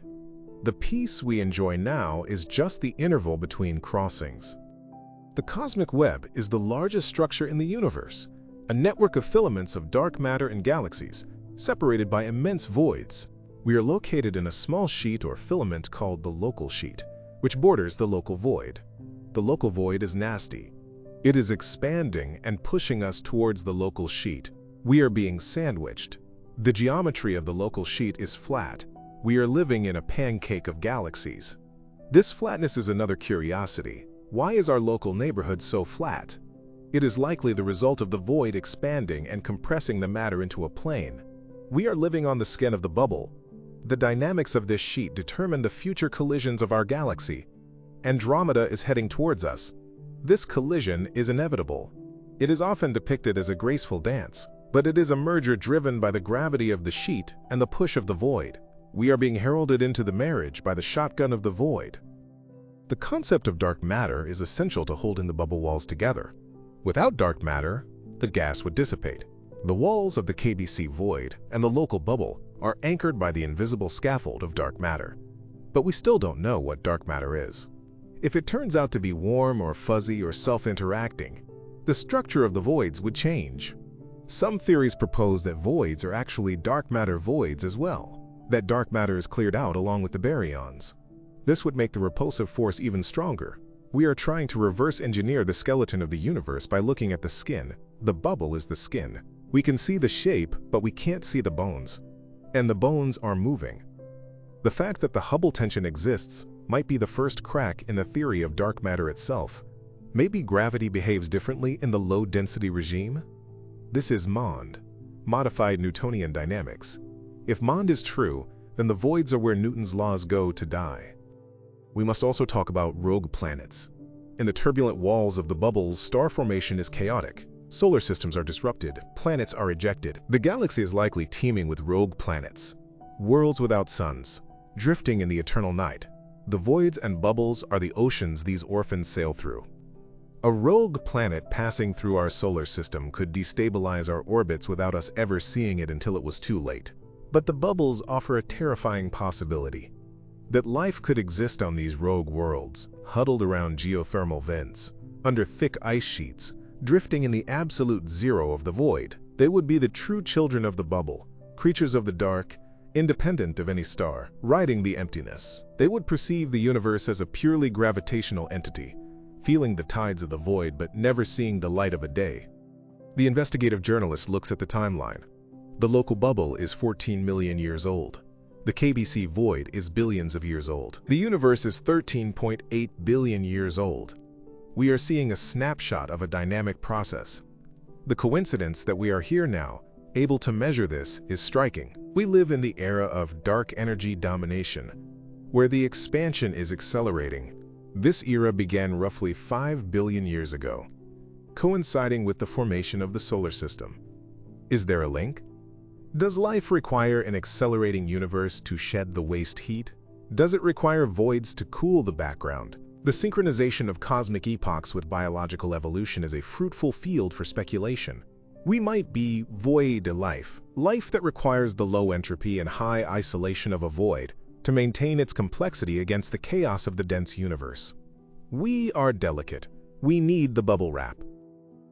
What if the KBC void is not a void, but a bubble of a different vacuum state? We touched on vacuum decay, but there is a less catastrophic version. Maybe the fundamental constants vary slightly across the universe. Maybe the speed of light or the strength of gravity is different inside the bubble than outside. This varying constant theory is heresy in mainstream physics, but it would explain everything. It would explain the Hubble tension, the lithium problem, the cold spot. If the constants are local, then there is no universal law. There are only local bylaws. We are obeying the laws of the bubble. If we ever leave the bubble, we might find that our rockets stop working, or our atoms fall apart, because the rules of the game have changed. We are optimized for this specific patch of physics. We are endemic to the void. The El Gordo galaxy cluster is another anomaly that challenges the standard model. It is a massive cluster collision happening 7 billion light-years away. It is too big and too early in the universe's history to exist according to standard simulations. It suggests that structure formed faster than we thought. How does this relate to us? It shows that the universe is capable of creating monsters that defy the average. If El Gordo is the monster of mass, the KBC void is the monster of emptiness. They are the two extremes of the bell curve. We have been assuming the universe is the middle of the bell curve, average, boring, predictable. But the tails of the curve are where the interesting and dangerous things happen. We are living in the tail. We are an outlier, and outliers are prone to instability. The Boots void is the classic example of a supervoid. It is 330 million light-years across. It is so empty that if the Milky Way were in the center of it, we wouldn't have known other galaxies existed until the 1960s. We would have thought we were alone in the darkness. The KBC void is larger but less empty. It's an underdensity, not a pure void. But the psychological impact is the same. Voids separate civilizations. If the universe is a sea of voids, then intelligent life is an archipelago of lonely islands. The distances between the islands are expanding. The bridge is burning. We are getting further and further away from our neighbors. Every second, the gulf widens. This is the cosmic isolation. We are being quarantined by the geometry of space-time itself. Let's focus on the Great Wall. The Sloan Great Wall and the Boss Great Wall are massive filaments of galaxies that define the edges of the voids. These are the largest structures known. They are the walls of the honeycomb. We are buzzing around inside a cell of the honeycomb. The walls are where the action is. High density, high collision rates, active galactic nuclei. The voids are the quiet interiors. We are protected by the walls, but we are also trapped by them. To leave our void, we would have to cross the Great Wall. That is a journey of billions of years. We are effectively confined to our cell. The observable universe is a prison block, and we are in solitary confinement. The horizon problem in cosmology asks why opposite sides of the universe look the same if they have never been in contact. The answer is inflation, a rapid expansion early in the universe. But if we are in a bubble, does inflation work the same way? Some theories suggest eternal inflation, that our universe is just one bubble in a multiverse of bubbles. In this view, the Big Bang was just the nucleation of our bubble. Collision between universe bubbles would leave circular scars on the CMB. We have looked for these scars. Some claim the cold spot is one such scar, a bruise from where another universe bumped into ours. If that is true, the cosmic bubble isn't just a local gas cloud. It is the boundary of existence itself. And something is knocking on the door. The investigative journalist returns to the evidence on the ground. The isotopic composition of the Earth. We have rare Earth elements that are essential for technology. These elements, gold, platinum, uranium, are formed in neutron star collisions, kilonovae, or massive supernovae.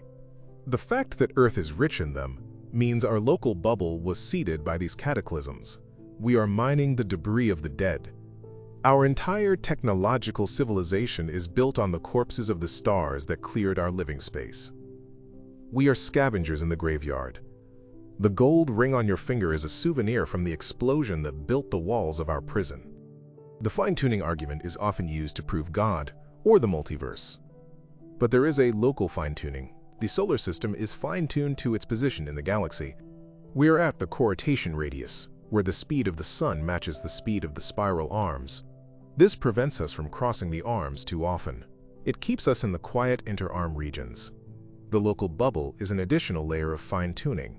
We have a double layer of protection. This makes us incredibly lucky. But luck runs out. The spiral arms wind up. The orbit shifts. The bubble pops. We are riding a streak of good luck that has lasted 4 billion years. But the house always wins, eventually. The galaxy is a casino, and we are betting everything on the next spin. The dark forest theory of the Fermi paradox suggests that civilizations hide to avoid destruction. The local bubble is the perfect hiding spot. It is a natural camouflage. It masks our signature. Maybe that's why we are here. Maybe we are the descendants of refugees who sought the quietest, darkest hole in the galaxy to escape the predators that roam the dense clusters. Our isolation is our survival strategy. But now we are broadcasting our existence with radio waves. We are lighting a flare in the dark room. We are shouting in the quiet zone. If there are things that hunt in the dark, we have just invited them to dinner. The WOW signal is our one candidate for alien contact. It came from the constellation Sagittarius. Interestingly, the signal originated from a direction that passes through the thickest part of the loop ice superbubble wall. Could the signal have been amplified or focused by the plasma of the bubble wall? Or was it a natural emission from the interaction of the bubbles? The lighthouse effect of rotating neutron stars can be distorted by the interstellar medium. We might be chasing ghosts caused by the optics of our bubble. Or someone signaled from the other side of the wall, and the wall distorted the message. We are here. Stay quiet. As we look at the local interstellar cloud, LIC we are entering, we see it as roughly 30 light-years across. At our current speed, we will be in it for tens of thousands of years.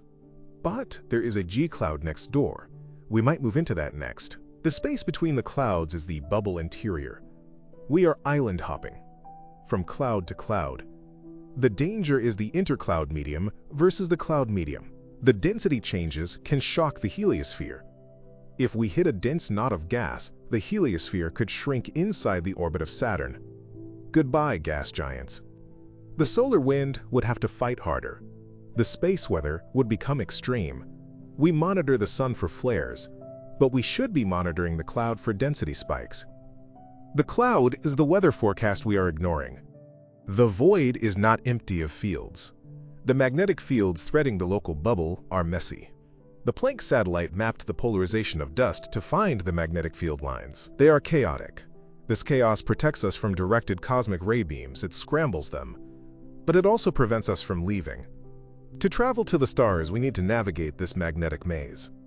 A Bussard ramjet, a spaceship that scoops up hydrogen for fuel, would fail in the local bubble because the density is too low. We can't refuel. We have to carry our own gas. This limits our range. The void has starved us of the fuel we need to escape it.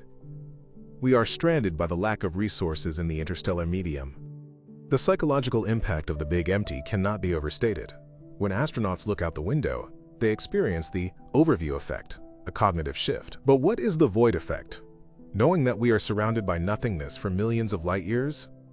It creates a sense of fragility. We are a candle in a cavern. The cosmic horror is not that there are monsters.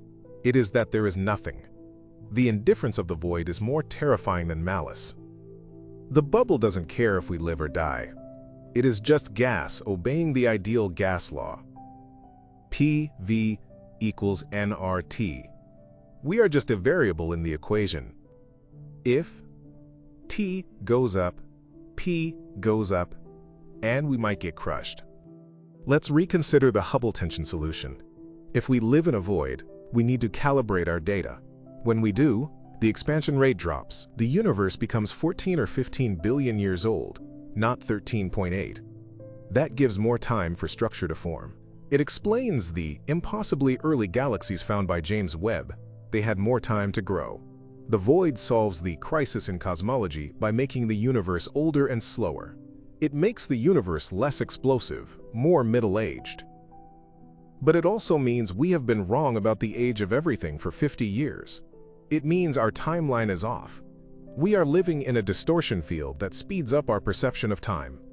The local void is pushing us towards the Virgo cluster.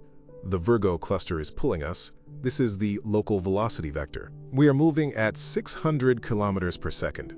But relative to what? Relative to the CMB. But is the CMB stationary? What if the whole universe is moving? This is the dark flow again. The layers of motion are dizzying. We are spinning on Earth, orbiting the Sun, orbiting the galaxy, falling into Laniakea, fleeing the void. Drifting in the dark flow, we are not standing still. We are tumbling through a washing machine. And we are trying to draw a map of the room while inside the spinning drum. No wonder the lines don't match up. The end of greatness is a scale in cosmology where the universe becomes smooth, roughly 300 million light-years, but the KBC void is 2 billion light-years. It violates the end of greatness. It means the universe never becomes smooth. It is fractal. It is lumps all the way down and all the way up. If the universe is fractal, then the cosmological principle is dead. There is no average place. Every place is unique. Every place has its own local laws. Physics is local. This is a terrifying thought for a scientist who wants universal laws. It means we can never truly know the universe, only our neighborhood. We are trapped in our zip code. The great attractor was once the boogeyman. Now it is the dipole repeller. The villain has changed from the puller to the pusher. It changes the narrative from we are falling to we are being exiled. The void is spitting us out. Why? Because nature abhors a vacuum. But gravity abhors a vacuum even more. Gravity wants to clump. It wants to gather. The void is the anti-gravity. It is the region of letting go. We are being let go by the void. We are being rejected by the emptiness. We are debris being swept out of the empty room. The supernova that created the local bubble was likely a core collapse supernova. It left behind a neutron star or a black hole. Where is it? We have tracked the pulsars in the neighborhood. Gaminga is a candidate. It is a pulsar 800 light-years away. It is the ghost of one of the killers. The local bubble is the crime scene, and Gaminga is the suspect found fleeing the scene.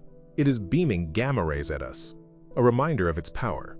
We are living in the expanding guts of Gaminga's parent star. The wall of the local bubble is not just gas, it is dust. Dust is crucial. It shields us. But it also hides things. The wall is a curtain. What happens when the curtain falls, or when we poke a hole in it? The Voyager probes are our needles. They are poking the curtain. They are detecting the hydrogen wall, a pileup of hydrogen atoms at the bow shock of the heliosphere. This is the friction of our movement. We are creating a wake in the galaxy. We are announcing our position by the wake we leave. As we look to the future, the Andromeda collision will merge our halos. The bubbles of the two galaxies will merge. It will be a chaotic mixing of voids. The Milkomeda galaxy will have a new geography. The current voids will be disrupted. New star formation will trigger new bubbles. The cycle resets. But that is 4 billion years away. Our immediate concern is the Hubble tension. If we don't solve it, we don't understand gravity. If we don't understand gravity, we don't understand the thing that is holding our feet to the ground. The bubble is the key to gravity. The redshift is how we measure expansion. But gravitational redshift also exists. Light climbing out of a void loses energy and looks redder. This mimics expansion velocity. If we are deep in a potential well or hill, our redshift map is distorted. We are measuring the depth of our hole, not the speed of the galaxy. We are like ants in a bowl thinking the walls are moving away, but really, the walls are just steep. The geometry is tricking us. The illusion is perfect because it is built into the light itself. The cosmic variance is the statistical uncertainty due to having only one universe to observe.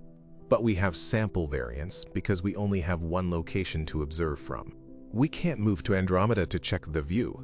We are stuck with a single data point, and that data point is inside a bubble.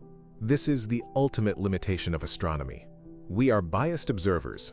We are subjective. The objective universe is out there, but we can only see the subjective view from the bubble. The local hole, another name for the KBC void, suggests that the density is 50% lower than the cosmic mean. 50%. That is huge. It means we are half-starved of matter. The universe out there is twice as crowded, twice as dangerous, twice as active.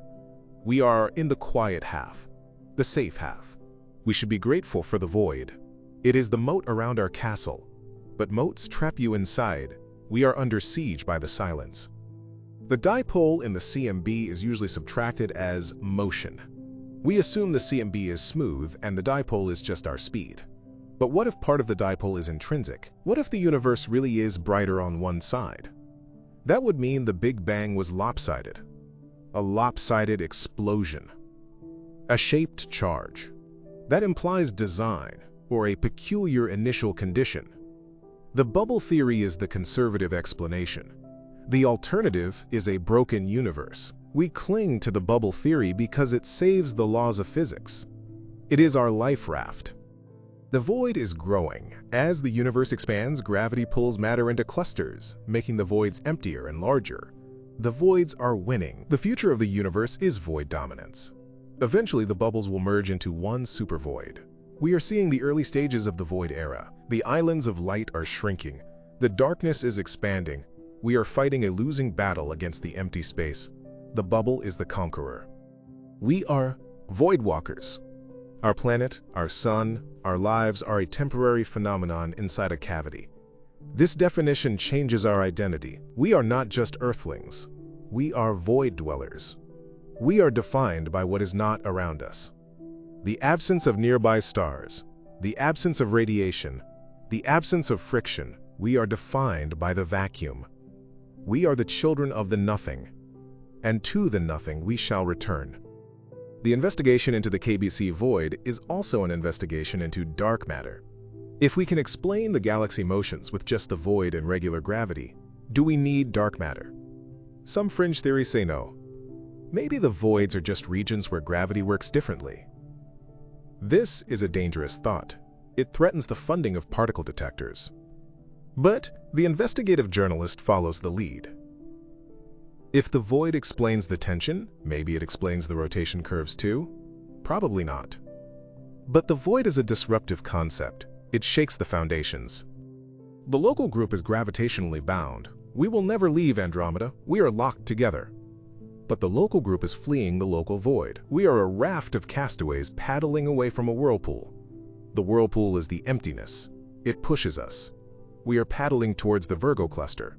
But the Virgo cluster is falling into the Great Attractor. It is a cascade of failures. We are falling into larger and larger traps. There is no solid ground, just deeper wells. The walls are the only place where we can see the real universe. To see the truth, we have to look at the edges.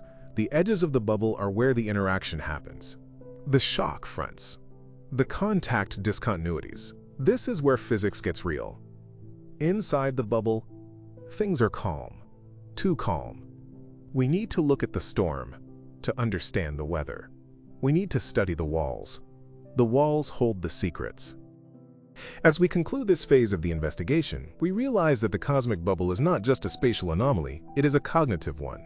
It limits what we can know. It puts a horizon on our knowledge. We can calculate, we can theorize, but we can't step outside. We are trapped in the box. The only way out is through the math. And the math is screaming that something is wrong. The numbers don't add up. The Hubble constant is the error message. The bubble is the glitch. And we are the ghosts in the machine. The structure of the universe is often compared to a cosmic web, a vast, interconnecting network of filaments and knots that spans the entire observable cosmos. But a web implies something built, something woven. A better analogy might be cosmic foam. Think of soap bubbles in a sink. The galaxies are found on the thin, iridescent surfaces of the bubbles, and at the junctions where the bubbles meet, the clusters. The interiors of the bubbles are the voids.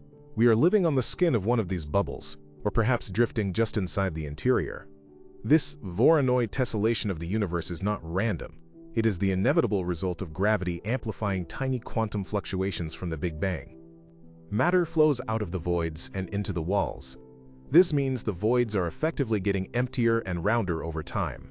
They are the dominant volume of the universe. If you took a random point in the universe, you would almost certainly land in a void. To be in a galaxy, let alone a habitable zone, is to be a statistical anomaly. We are the scum on the surface of the cosmic soap, clinging to the fragile films of matter that separate the abysses of nothingness.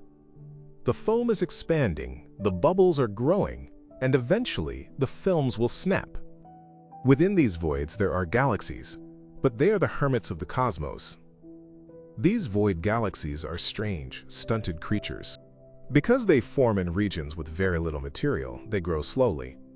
They are often pristine, composed of hydrogen and helium, with very few heavy metals. They are time capsules, resembling the galaxies of the early universe. If we are located in a large underdensity like the KBC void, we should expect to see fewer galaxy mergers in our history than the average.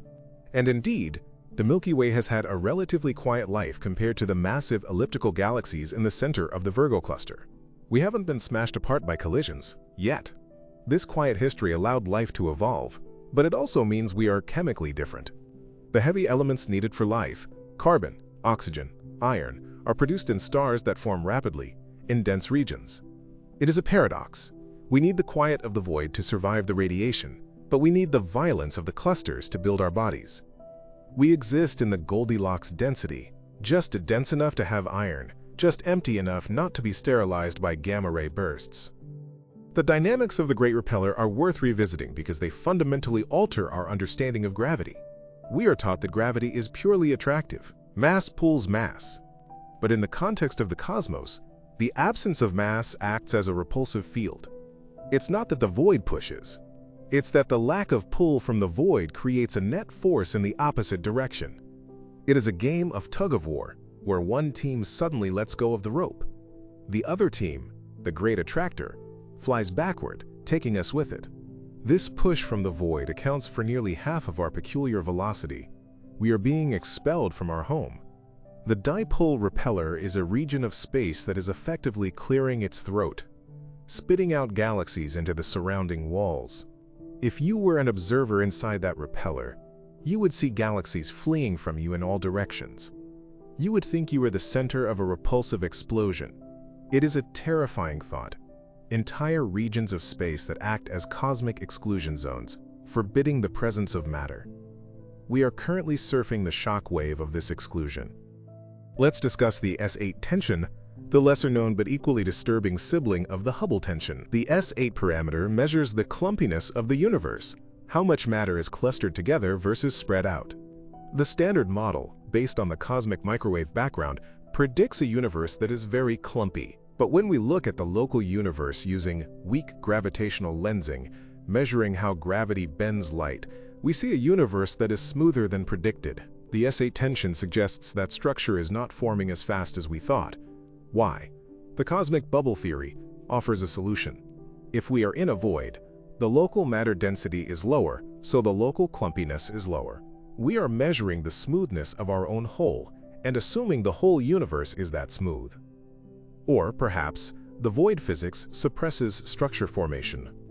If the S8 tension is real, it means that the dark matter that holds galaxies together might be decaying or behaving differently in low-density environments. We are seeing the fraying of the cosmic web in our own backyard. The glue that holds the universe together is weaker here.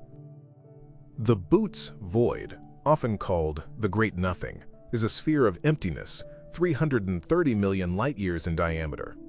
To understand the scale, if the Milky Way were in the center, we wouldn't have discovered other galaxies until the 1960s. We would have looked up and seen a few stars, and beyond them, absolute, crushing blackness. No Andromeda, no Virgo cluster, nothing. Just us, alone in an infinite dark box. The psychological impact on a civilization evolving in the Boots void would be profound. They would develop a cosmology of the one island. They would believe the universe ends at the edge of their galaxy. But here is the horror. We might be in a similar situation, just on a larger scale. The observable universe is limited by the speed of light. But what if it is also limited by the void horizon?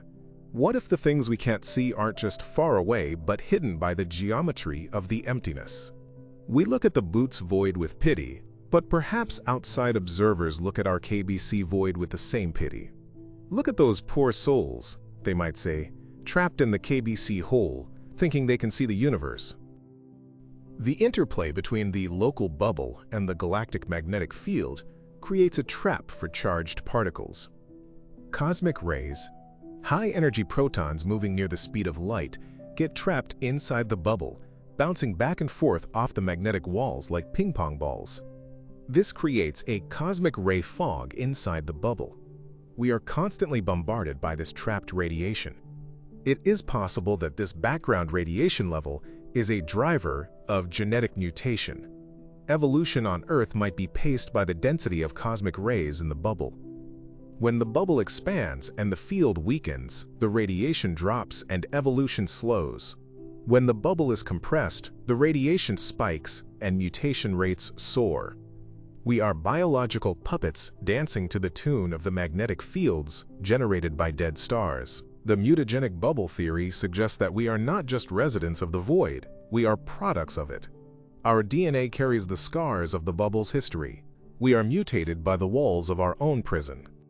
The Tully-Fisher relation is a tool astronomers use to calculate the distance to spiral galaxies based on their rotation speed. It is a standard ruler, but this ruler assumes that gravity works the same everywhere. If we are in a void, and if MOND, modified Newtonian dynamics, or some other gravity-variant theory is true, then the rotation speeds of galaxies inside the void might be different from those outside. This would mean our distance measurements are systematically wrong. We might be overestimating the size of the universe because our ruler has shrunk in the cold air of the void. This systematic bias is the nightmare of every experimental scientist. You can't average out a bias. If your ruler is warped, every measurement is a lie. The Hubble tension is essentially the scream of the data telling us that our rulers don't match. We are trying to force the universe to fit a model that assumes we are not special. But the data keeps saying, you are special, you are in a hole, wake up. Let's consider the sound of the interstellar medium. Space is not silent, it is filled with plasma waves. When the Voyager 1 probe crossed the heliopause and entered the interstellar medium, the material of the local bubble, it detected a distinct hum. This is the vibration of the plasma, the ionized gas of the bubble. The frequency of this hum is related to the density of the gas. Voyager told us the density is higher than inside the heliosphere, but still incredibly low. This interstellar hum is the song of the bubble. It is a constant, low-frequency drone that pervades our local neighborhood. If we could hear with radio ears, we would hear a constant, mournful wail surrounding our solar system. It is the sound of the wind in the graveyard. The plasma we are moving through is the cooling breath of the supernovae that died millions of years ago. Voyager is effectively a microphone we lowered into the grave to listen to the ghosts. And the ghosts are humming. The future of the local bubble is dissolution. Simulations show that bubbles like ours typically last for 10 to 20 million years before they lose their pressure and collapse into the general mess of the interstellar medium. We are roughly 14 million years into the cycle. We are in the late stage of the bubble. This means the walls are thinning, the pressure is dropping. We are approaching the pop. When the bubble dissolves, the protection goes away. We will be mixed back into the denser, colder, dirtier gas of the galactic plane. This will change the heliosphere, change the cosmic ray flux, and change the climate of Earth. Humanity has arisen during the Indian summer of the local bubble, a warm, quiet, stable period. But winter is coming. The galactic winter. When the bubble pops, the cold wind of the galaxy will blow through our solar system, and we will find out just how harsh the universe really is. We are enjoying a temporary shelter that is about to be condemned. The anthropic principle forces us to ask, is the void necessary for our existence? Could we exist in the center of the Milky Way? The answer is likely no. The galactic center is a region of intense radiation, high stellar density, frequent supernovae, and the gravitational chaos of the supermassive black hole. Planetary orbits would be unstable. Atmospheres would be stripped. Life would be cooked. We must be in the suburbs. We must be in a bubble. This means that the habitable zone of the universe is actually the voids.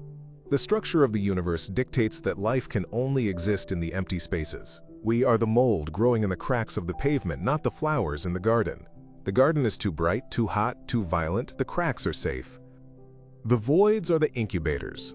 This realization flips the script. The voids are not the empty parts. They are the living parts. The bright parts are the dead parts. We are creatures of the dark. The cosmic variance limit is the ultimate epistemological barrier, because we can only see the universe from one point, Earth, and at one time, now. We cannot separate the effects of our location from the laws of physics. If we lived a billion years ago, the universe would look different. If we lived in Andromeda, it would look different. The local bubble is the specific filter on our camera lens. We can never take the filter off. We can only try to mathematically model what the image would look like without it. But models are guesses. We are guessing what reality looks like based on a distorted photo. The cosmic horror here is the potential for total delusion. We might have deduced a set of physical laws, dark energy, dark matter, inflation, that are entirely fictional, created solely to explain the distortions of our bubble. We might be epicycles all over again, adding complexity to a wrong model just to make the math work, when the simple truth is, we are in a hole. The Great Wall structures, the Sloan Great Wall, the Boss Great Wall, the South Pole Wall, are the largest known things in the universe. They are filaments of galaxies billions of light years long. They form the boundaries of the giant voids. We are nestled between these walls. Think of the universe as a giant sponge. The walls are the sponge material. The voids are the air pockets. We are in an air pocket. The walls are gravitationally attractive. They are pulling the galaxies out of the voids. This flow creates the cosmic velocity field. We are flowing towards the walls. Eventually, billions of years from now, the voids will be truly empty, and all matter will be concentrated in the walls. We are in the era of migration. The great migration of matter from the voids to the walls. We are witnessing the segregation of the universe into something and nothing. And we are currently in the nothing that is being emptied. We are the dregs of the void. The local sheet is moving at 600 kilometers per second towards the Virgo cluster. But the Virgo cluster is moving towards the Great Attractor. And the Great Attractor is moving towards the Shapley concentration. It is a Russian nesting doll of movement. But what is pulling Shapley? The dipole repeller pushes, but there must be a puller. Some theories point to the Vela supercluster. Others point to the Shapley supercluster itself being part of a larger structure. The map is incomplete. The zone of avoidance hides the true monster at the end of the chain. We are being reeled in by a fishing line that disappears into the dark. We can feel the tug, we can measure the speed, but we cannot see the fisherman. Is it a supercluster? Or is it a cosmic defect, a texture in space-time that pulls matter towards it? The dark flow suggests the pull comes from beyond the horizon. We are being pulled by something we will never see, towards a destination we will never reach, before the universe goes dark. The concept of eternal inflation suggests that our universe is just a bubble in a high-energy inflaton field. This multiverse consists of bubbles nucleating and expanding. If this is true, our entire observable universe, the KBC void, the Great Walls, everything, is just the interior of a universe bubble. And outside our bubble, other bubbles with different physics. If two bubbles collide, it would be a catastrophe. We mentioned the cold spot as a potential bruise. But what if the dark flow is the gravity of a neighboring universe pulling on ours?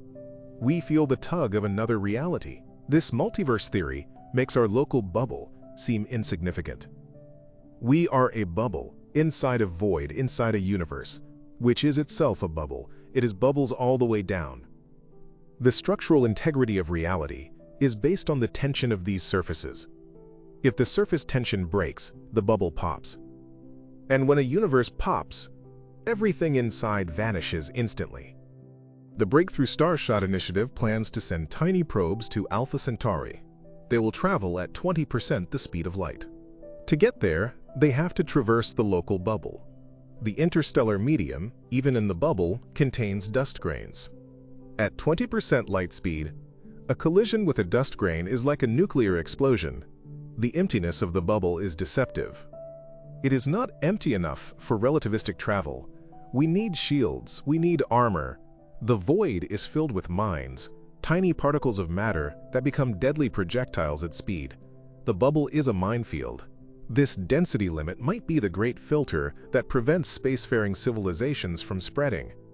The energy required to clear a path or shield a ship might be prohibitive. We are trapped not by distance but by friction, the friction of the vacuum. The void is just thick enough to kill us if we try to move too fast. The Fermi paradox has a void solution.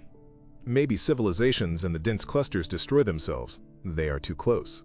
Interactions are too frequent. Wars, gamma ray bursts, gravitational disruptions. They burn out. The only civilizations that survive are the ones in the voids, the isolated ones, the ones in the rural universe. We are rural. We are safe because we are lonely. The silence of the night sky is not a sign of emptiness. It is a sign of survivorship. The noisy ones are dead. The quiet ones are hiding in the bubbles. We are currently breaking the omerta, the code of silence, by broadcasting our radio shows. We are the noisy neighbor in a quiet neighborhood. And in the dark forest of the cosmos, making noise is a death sentence. The bubble hides us, but we are yelling through the walls. The solar apex is the direction the sun is moving. It is towards the star Vega. We are surfing the bow wave of the local bubble. The apex is where the interaction is strongest. This is where the heliosphere is most compressed. We are plowing through the galaxy nose first. The anapex is the tail. The geometry of our travel matters. If we turn, the shield changes shape. The galactic orbit is a corkscrew motion. We bob up and down through the galactic plane. Every 30 million years, we cross the plane. This crossing coincides with mass extinctions. Why? Because the plane is dense. The plane has clouds. The plane has dark matter disks. The bubble protects us while we are high above the plane. But when we dive back down into the muck of the disk, the protection vanishes. We are currently near the plane, entering the danger zone. The cycle of death is linked to the geometry of our orbit through the voids and clouds. The Oort cloud surrounds our solar system. It is a spherical shell of icy debris. It is loosely bound to the sun. A passing star or a dense cloud can disrupt it. The local bubble walls are dense enough to do this. If we pass too close to the shell of the bubble, the gravitational tide could send a rain of comets towards Earth. This is the Shiva hypothesis, that the galaxy kills us periodically. The mechanism is gravity. The trigger is the bubble. We map the asteroids near Earth, but we ignore the comets sleeping in the deep freeze. They are waking up as we approach the cloud boundaries. The bubble is not just a passive container. It is an active perturber of our own backyard. It shakes the trees and the coconuts fall. And some of those coconuts are 10 kilometers wide and kill dinosaurs. The CMB cold spot has a localized counterpart, the Eridanus supervoid. It is a void so deep it affects the background radiation. But is it empty? Or is it filled with something we can't see? Dark energy clusters? Probably not. But alien megastructures? Probably not. But the fact that it exists at all violates the cosmological principle of homogeneity. The universe shouldn't have holes that big. It suggests the Big Bang wasn't smooth. It was bumpy. And those bumps grew into voids. We are living in a universe that is fundamentally scarred. The scars are the voids. The local bubble is a microscar. The Eridanus void is a macroscar. We are reading the history of the universe in Braille, feeling the bumps and dips of the density field. And the story it tells is one of violent expansion and uneven cooling. The investigative journalist asks, who benefits? Who benefits from the universe being a bubble? Life. Life benefits. Stability benefits. But who loses? Truth loses. Precision loses. We trade accuracy for safety.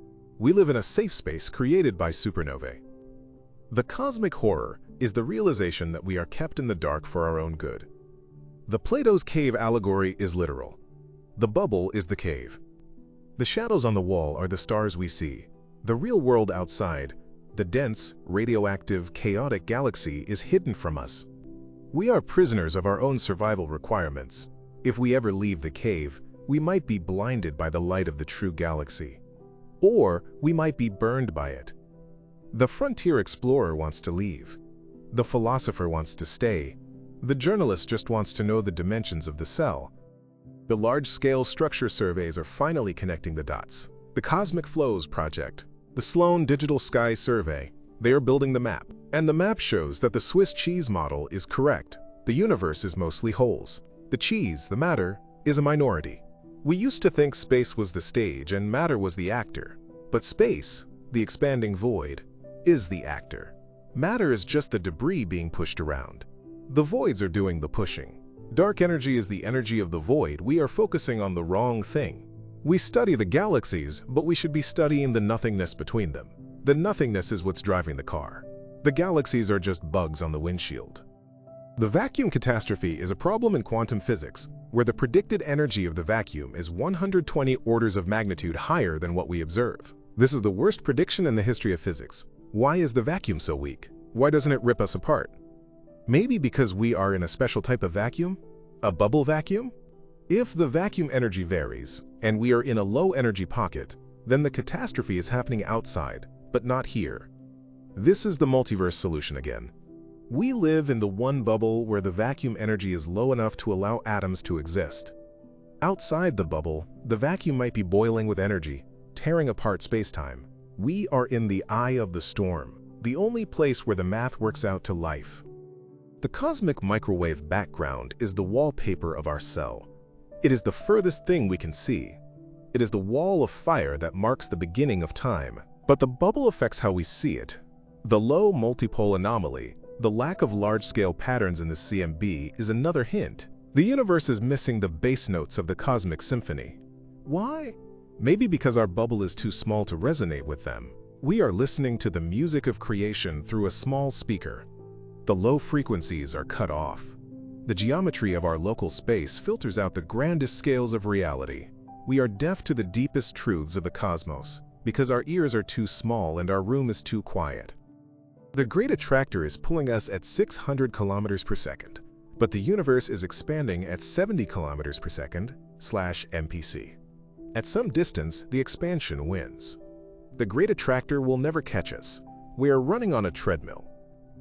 The expansion of the space between us and the attractor is faster than our fall. We will never reach the valley.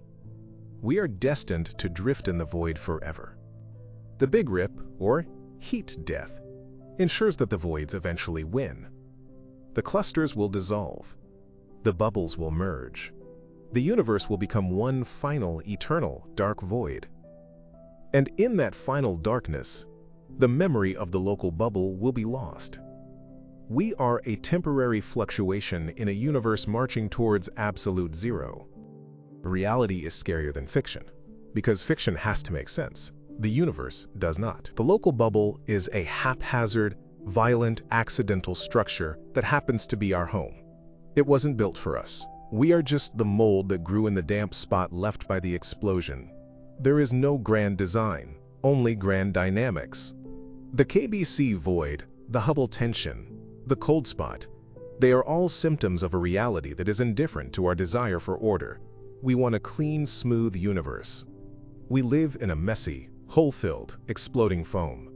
And the bubble we are in is just one pop away from oblivion. The investigation concludes that the suspect is guilty of being chaotic, and the sentence is isolation. But there is a sublime beauty in this terror. The void is also a canvas. Because we are in a low-density region, our night sky is black. If we were in a cluster, the sky would be white with stars. We wouldn't see the distant universe. The void gave us astronomy. It gave us the ability to look out. The bars of our prison are also the windows of our observatory. The isolation forced us to look up and wonder. We are the philosophers of the whole. We define ourselves by the darkness we stare into. The local bubble is the womb of human curiosity. It protected us, and now it challenges us to understand it. The frontier explorer looks at the bubble walls and sees a destination. The star-forming regions on the surface of the bubble, Ophiuchus, Taurus, are the next frontier. They are the nurseries. We should go there, not to live, but to watch, to see stars being born from the shockwaves of our ancestors. We are the children of the dead stars. returning to watch the birth of the new ones. It is a pilgrimage. The local bubble is our territory. We should map every parsec of it. We should know the shape of our room before we try to leave the house. The existential philosopher asks, why are we here? The answer is probability.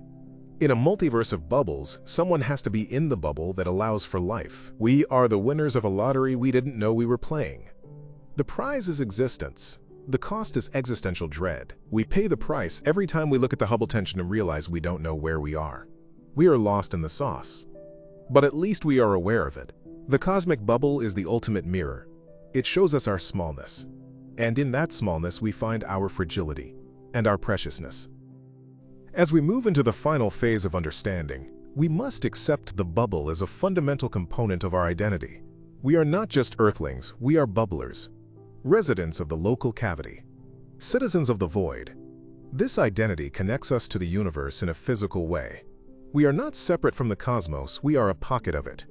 A specific, weird, lonely pocket.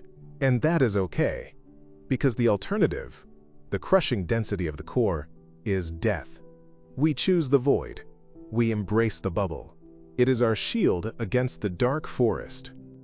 The data is in, the papers are published. The local bubble is real. The KBC void is likely real. The Hubble tension is the friction between the two. The axis of evil is the perspective distortion. The cold spot is the neighbor. The dark flow is the current. We have the pieces of the puzzle. Now we just have to put them together without going mad. The picture on the puzzle box is a terrifying abstract art piece of voids and filaments. But it is our picture. It is the portrait of our home. And it is time we hung it on the wall and looked at it with open eyes. We have traced the edges of our cage. The Perseus-Pisces chain forms one of the walls of the Great Basin we occupy. It is a filament of galaxies 300 million light-years long. It stands as a sentinel on the edge of the void. When we look at it, we are looking at the shoreline from the middle of the ocean. It is the great wall of our local geography. The galaxies there are packed tight, evolving fast, burning bright. We are the slow, driftless ones in the deep water.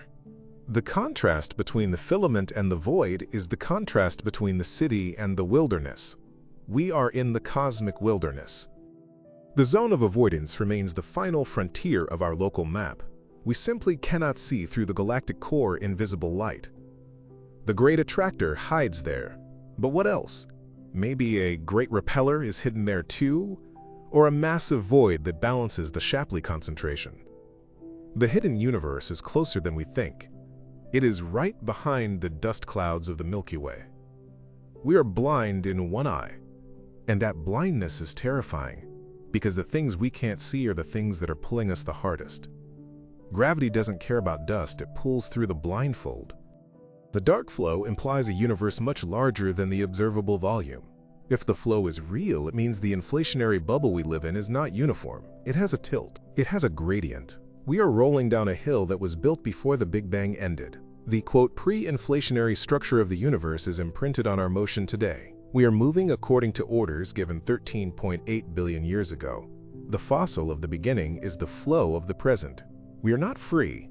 We are ballistic objects following a trajectory set at the dawn of time. The multiverse is often science fiction, but in eternal inflation, it is a statistical necessity. Bubbles form in the quantum foam. Some expand, some collapse. We are in a Goldilocks bubble that expanded just right, but the edges of our bubble might be colliding with others. The bruise on the CMB is the only evidence we might ever get. It is a kiss from another universe. A deadly kiss.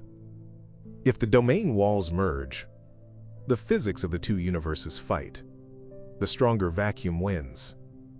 We better hope our vacuum is the stable one. Black holes might be the mothers of bubbles. Some theories suggest that every black hole creates a new universe inside it, a baby universe. If this is true, our universe might be the interior of a black hole in a parent universe. The singularity of the Big Bang was the collapse of the parent star. We are living in the event horizon of a higher dimensional entity. This makes the bubble concept literal. We are in a pocket of space-time pinched off from the host. We are the internal organs of a black hole. The chemistry of the local bubble is metal-rich. This is a technical term. It means it has a lot of elements heavier than helium. This is because of the supernovae. This metallicity is what allows planets to form. Metal-poor voids might have stars, but no planets, no rocks, no life. The bubble is a factory for solidity. It concentrates the dust needed to build worlds. We are solid creatures because we live in a dirty bubble. The dirt is the gold. The dust is the earth. We are made of the pollution of the galaxy. The Gould Belt is a ring of stars 3,000 light-years across. It tilts 20 degrees to the galactic plane. It contains many of the brightest stars we see: Orion, Scorpius, Crux. This ring is the rim of a larger bubble structure. The Radcliffe wave is the new name for part of this structure. It is a sine wave of gas oscillating through the galaxy. We are surfing this wave. The bubble is just the foam on the crest of the wave. The galaxy is vibrating, and we are riding the resonance. The Radcliffe wave is the largest coherent gas structure ever discovered in the Milky Way. It is 9,000 light-years long. It looks like a sine wave. It connects the Orion arm to the center. Our sun is passing through this wave. The local bubble sits on top of this wave like a surfer. The wave is made of star-forming nurseries. As the wave undulates, it triggers supernovae, which blow bubbles. The wave is the bubble maker. We are part of a galactic mechanism that we are only just beginning to see because we are inside it. The vertical oscillation of the sun takes 60 million years. We go up, we go down, through the plane. The bubble protects us when we are near the plane? Or is the bubble created when we cross the plane? Maybe the passage through the dense disk triggers the supernovae that clear the bubble? The passage and the bubble are linked. We build our own shelter by triggering explosions as we pass through the minefield. We are the catalyst for the destruction that saves us. The mass extinction cycle of 62 million years matches the vertical oscillation period. This is the galactic pulse of death. We are currently near the midplane, the dangerous part. But we are in a bubble. Maybe this time we skip the extinction? Maybe the bubble is the shield that breaks the cycle? Or maybe the bubble is the cause of the extinction by altering the cosmic ray flux? The correlation is there. The causality is the mystery. The investigative journalist marks the date on the calendar. We are due for a pulse. The nemesis theory, that the sun has a dark companion star that throws comets at us, has never been proven. But the clumpy ISM, interstellar medium, acts like a nemesis. Massive molecular clouds, MMCs, have gravity. If we pass near one, it disrupts the Oort cloud. The local bubble walls are made of these clouds.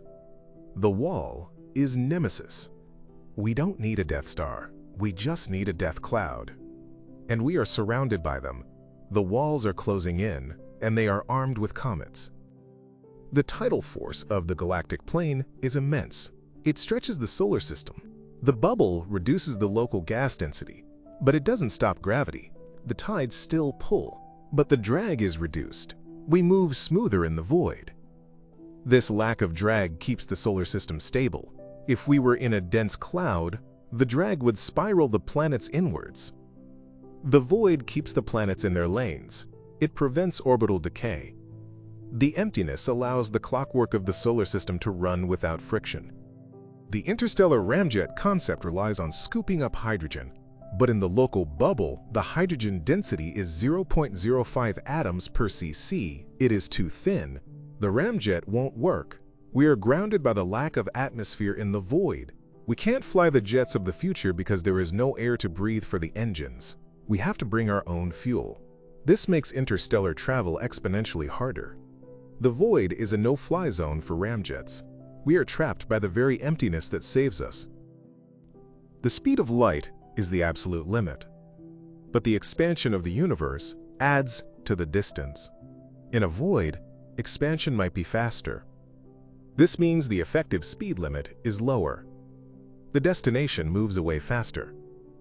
The void stretches the road while we drive on it. We are running on a rubber band that is being pulled tight.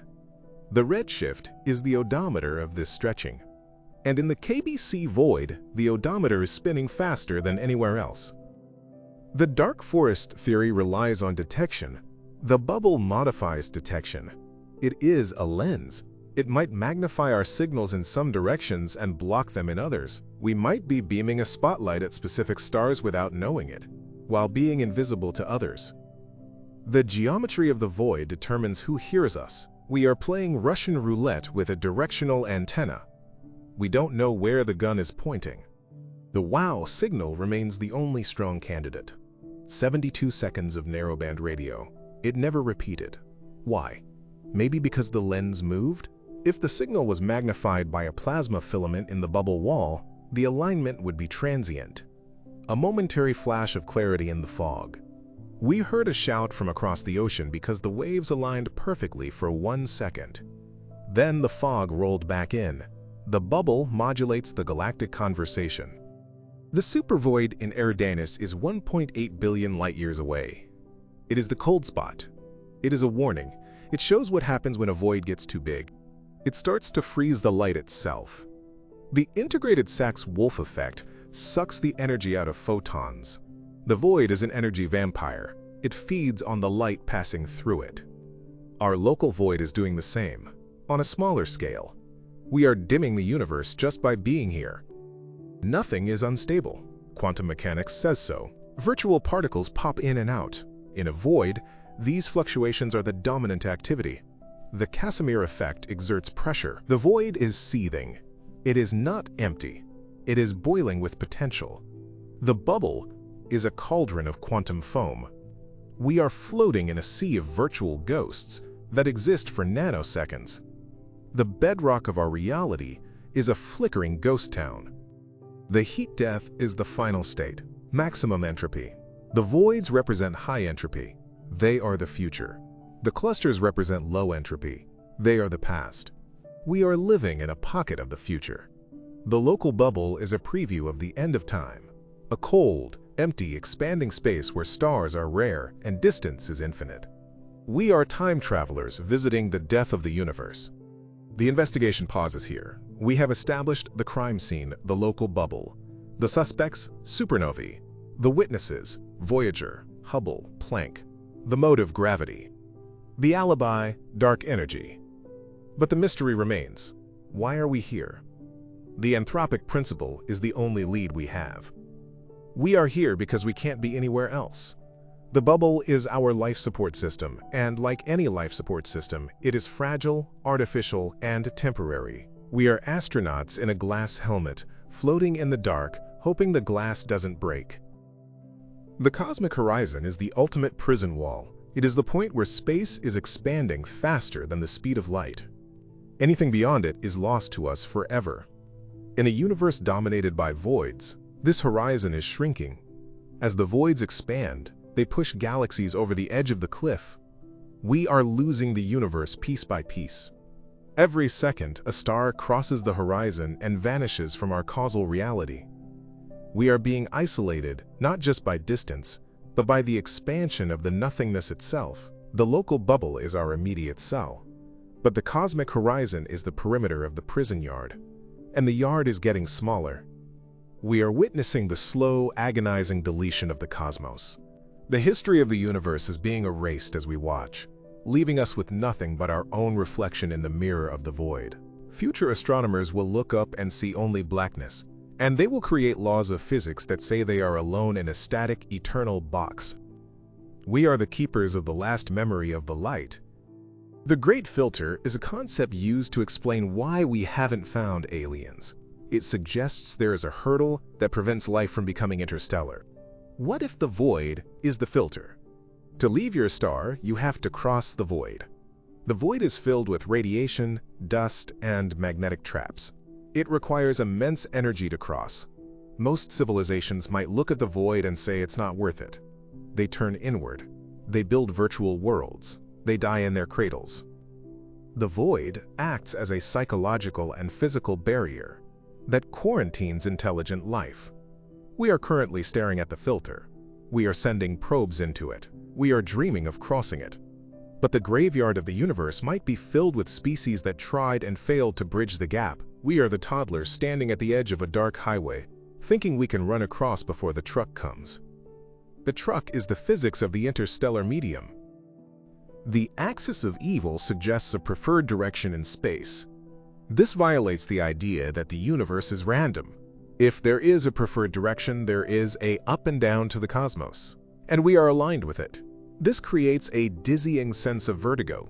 Are we falling? Are we climbing? The dipole repeller pushes us. The great attractor pulls us. We are on a conveyor belt. The cosmic flow is not random drift. It is a structured transport system.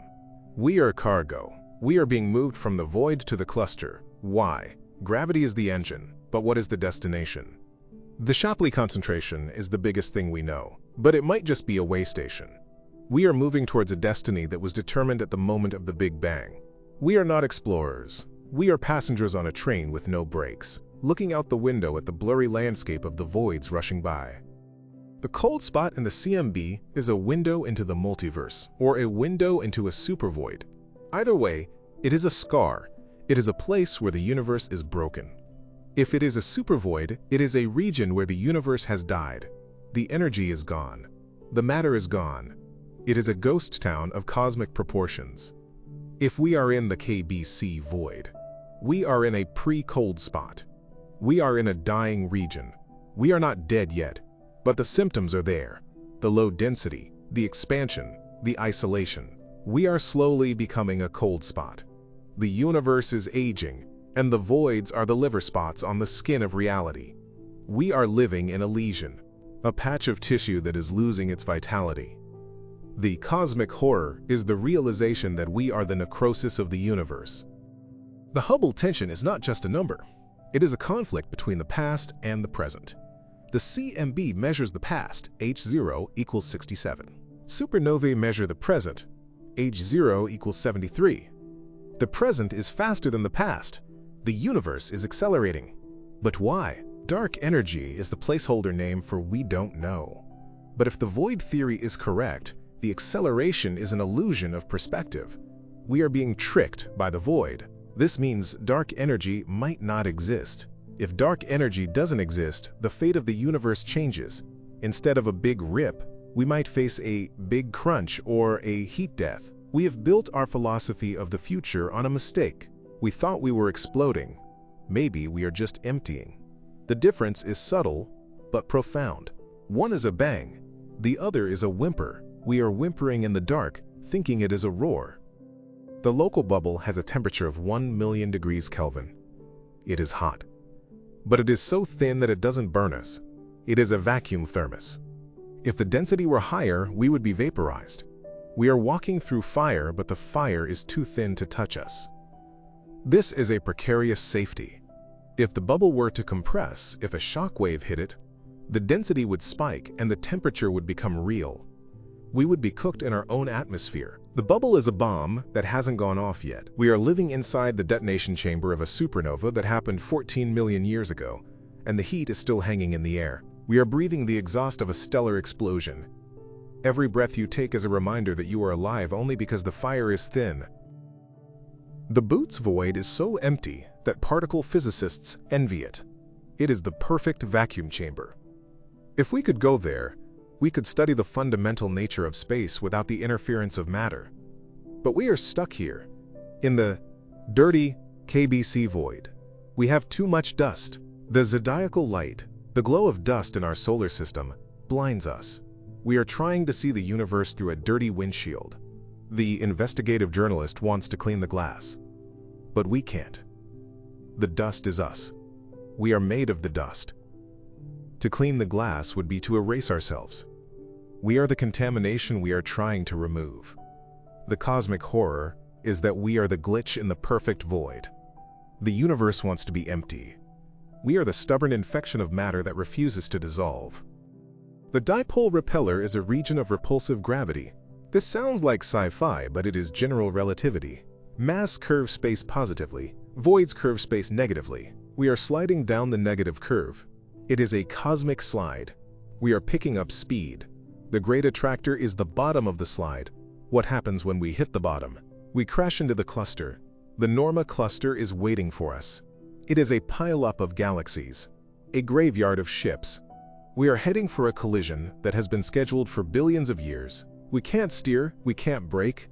We are just riding the slide, screaming into the dark. The local bubble is our little car on this roller coaster. It protects us from the wind, but it doesn't stop the fall. The dark flow moves towards the constellations of Centaurus and Hydra. This is the direction of doom. Everything is flowing there. Why? Is there a drain?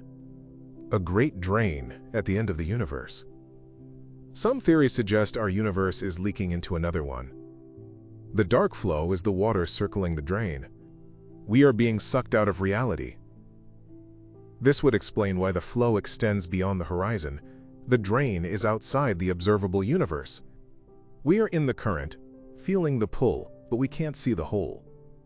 We are just flotsam in the river of time, heading towards a waterfall that drops off the edge of existence. The bubble is just a bubble of air trapped in the water, going down the drain with everything else.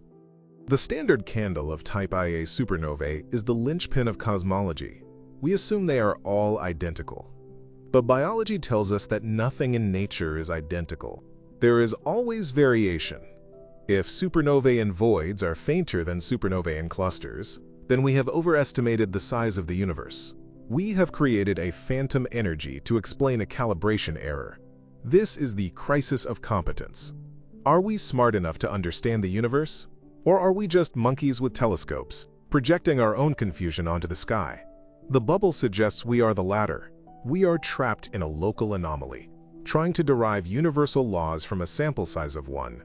We are arrogant, and the universe is laughing at us from the dark. The void is the punchline of a joke we don't understand. The end of time is not a date, it is a state. It is the state of maximum entropy.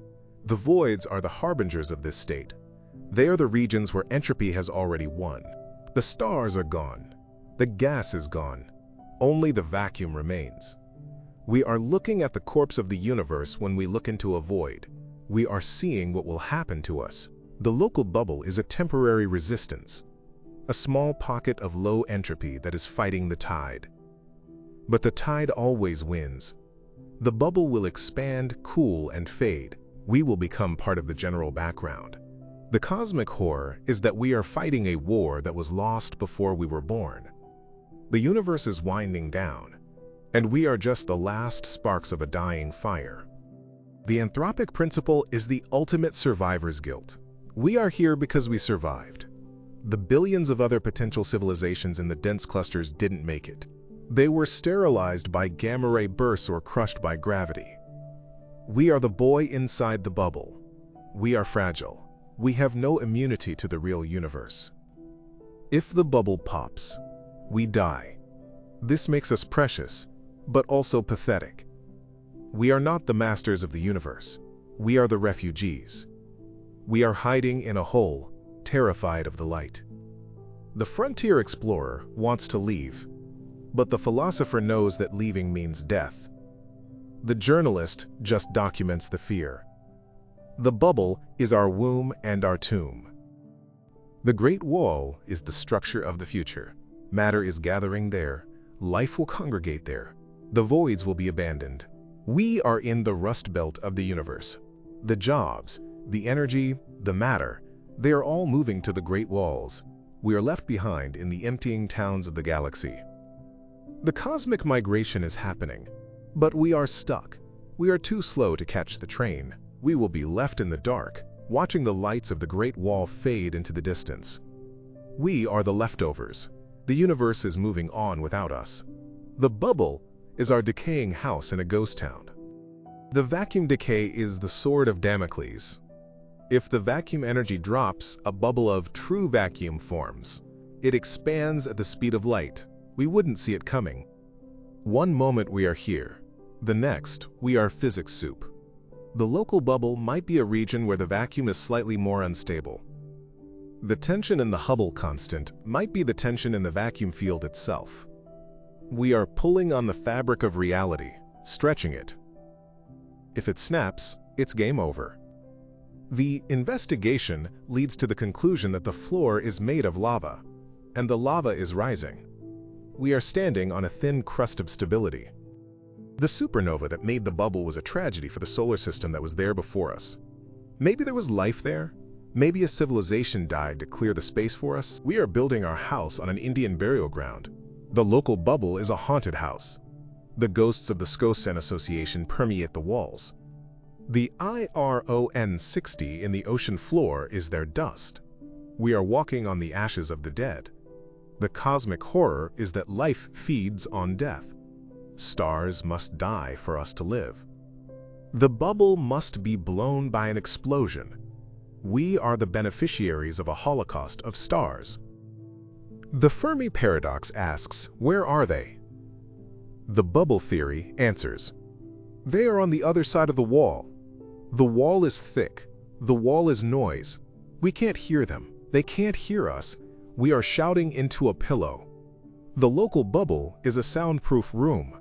This solves the paradox, but it creates a new problem: loneliness. Absolute, crushing loneliness. We are not alone in the universe, but we are alone in our room. And the door is locked. The journalist knocks on the wall, but no one answers. Just the echo of our own fear. The dark matter halo of the Milky Way is lumpy. The lumps are subhalos, some are empty of stars. Dark galaxies, pure mass, no light. We might be passing through one now. The local bubble might be interacting with a dark galaxy. This would explain the weird flows. We are colliding with a ghost. A massive, invisible object is passing through our neighborhood. It doesn't block light, but it bends it. It pulls us. We feel the presence of the intruder, but we can't see it. The cosmic horror is the invisible monster in the room. The future of the local bubble is to merge with the loop eye bubble. The wall between us is collapsing. When it breaks, the two bubbles will become one superbubble. This event will be violent. Shock waves will ripple through the solar system. The heliosphere will ring like a bell. The merger is the next big event in our local history. It will happen in about 3 million years. We won't be here, but our descendants might. They will look up and see the sky change. The bubble is evolving. It is alive, and it is hungry for more space. The investigative journalist closes the file. The evidence is circumstantial, but overwhelming. The Hubble tension, the dipole repeller, the cold spot, the axis of evil. They all point to one thing. We are in a special, weird, empty place. The Copernican principle is dead. We are special, but not in a divine way. In a statistical way. We are the outlier, the freak result, the error bar. We are the 1% of the universe that gets to be alive, because we are hiding in the 1% of the universe that is empty enough to be safe. The void is the canvas of creation. Without the empty space, there is no room for structure. Gravity needs space to work. The bubble gave us the room to grow. It gave the solar system the peace it needed to evolve humans. We should thank the void. We should worship the nothing. It is our creator and our protector. But like any parent, it will eventually die. And we will be left orphans in the terrible, crowded, hot universe outside. The bubble is our childhood bedroom, and it is time to grow up and leave. The Big Rip scenario suggests that dark energy will eventually tear apart galaxies, then stars, then atoms. If the voids are the source of dark energy, they are the engines of this destruction. The local bubble is a small engine contributing to the Big Rip. We are sitting on the detonator. The expansion starts here. The voids are expanding faster than the clusters. The destruction of the universe begins in the empty spaces. It begins with us. We are ground zero for the end of everything. The cosmic microwave background is the oldest light. It is the baby picture of the universe. But our picture is crinkled. The local bubble is the crinkle. We are trying to smooth it out, but we can't. The distortion is part of us. We can never see the universe as it truly is. We can only see it as it looks from here. The subjective universe. This is the death of objective science. We are trapped in our own perspective. We are prisoners of our point of view. The bubble is the lens cap we forgot to take off. The great attractor pulls. The dipole repeller pushes. The dark flow drags. We are puppets on strings. The universe is a puppet show, and gravity is the puppeteer. We think we have free will. We think we can go where we want. But the cosmic flows dictate our path. We are going to the Shapley concentration whether we like it or not. The bubble is just the crate we are packed in. We are being shipped across the universe to a destination we didn't choose. The multiverse theory offers a glimmer of hope. Maybe there are other bubbles where the physics is better, where the speed of light is faster, where gravity is manageable, but we can't get there. The void between universes is the ultimate barrier. It is the bulk. We are stuck on our brain. The local bubble is a fractally smaller version of this trap. We are stuck in our bubble, in our galaxy, in our universe, trapped in layers of nested cages. The cosmic horror is claustrophobia on an infinite scale. The Voyager probes will eventually leave the local bubble. In 40,000 years, they will pass close to other stars. They will carry our golden records. Our message in a bottle. We were here. We lived in the bubble. It was quiet. Maybe someone will find it. Maybe not. The void is vast. The chances are zero. But we sent them anyway. Because the human spirit refuses to accept the silence, we scream into the void, even if no one is listening. The bubble is our echo chamber. The heat death is inevitable. The stars will burn out. The white dwarfs will cool. The black holes will evaporate. The universe will become dark, cold, and empty. It will become one giant void. The local bubble is a preview of this fate. We are living in the future. We are seeing what the universe will look like in 100 trillion years. Empty. Dark. Quiet. We are the ghosts of the future, haunting the present. The simulation hypothesis suggests we are code. If so, the local bubble is a rendering optimization. Don't render the distant universe in high detail. Just put a fog around the player. The Hubble tension is a bug in the code. The developers didn't match the skybox to the physics engine. We are noticing the pixels. The bubble is the fog of war. We are limited by the hardware of the simulation. We are not meant to see the edge of the map. The investigative journalist puts down the pen. There is no scoop here, only the vast, indifferent reality. The bubble is not a conspiracy. It is a coincidence. A terrifying, beautiful coincidence. We are here because the dice rolled a double six. The KBC void allowed us to see the deep universe. The local bubble allowed us to survive the radiation. We hit the jackpot. But the casino is closing. The lights are dimming, and we have to leave the table. The frontier explorer looks at the stars one last time. They are not just lights. They are the walls of the cell. They are the guards. They are the executioners. But they are beautiful. The cosmic horror is mixed with cosmic awe. We are small, but we know we are small. That makes us giants. The bubble cannot contain our minds. We can imagine the outside. We can calculate the void. We can map the trap. And in doing so, we transcend it. The end of the script is near. The bubble will persist for millions of years after we are gone. It will be the tomb of humanity. If we don't leave, our bones will turn to dust inside this cavity. The archaeologists of the future, aliens from the Great Wall, might find our planet. They will see the radioactive layer of IRON 60. They will see the ruins of our cities, and they will say they lived in a bubble, and they died in a bubble. The cosmic web is tearing. The dark energy is stretching the filaments until they snap. We are on a strand that is fraying. The local void is the hole in the fabric. We are falling through the hole. The safety net is gone. We are in free fall. The bubble is just the wind rushing past our ears. The cosmic horror is the realization that there is no bottom. We fall forever. The Sloan Great Wall is 1.3 billion light-years long. It is a monument to gravity. We are a monument to the void. The contrast defines us. We are the negative space, the silence between the notes, the pause in the sentence. The universe is the music. We are the rest. Without the rest, the music is just noise. We are essential. The void is essential. We give the universe meaning by being the place where nothing is happening. The dipole repeller is the ghost that haunts us. We run from it, but we can't hide. It pushes us into the light, into the clusters, into the danger. The void is kicking us out of the nest. Go, it says. Go and die in the fire. We want to stay in the dark, but gravity forbids it. The bubble is a temporary shelter on the road to hell. We are packing our bags. The Hubble tension will be solved, maybe next year, maybe in 100 years. But the solution will likely confirm our fears. We are local, we are biased, we are small. The Copernican demotion continues. We are not the center. We are not the average. We are the freak. The bubble is the freak show tent. And we are the exhibit. See the life that evolved in a vacuum. The aliens would buy tickets to see us. The IRON 60 traces are a message.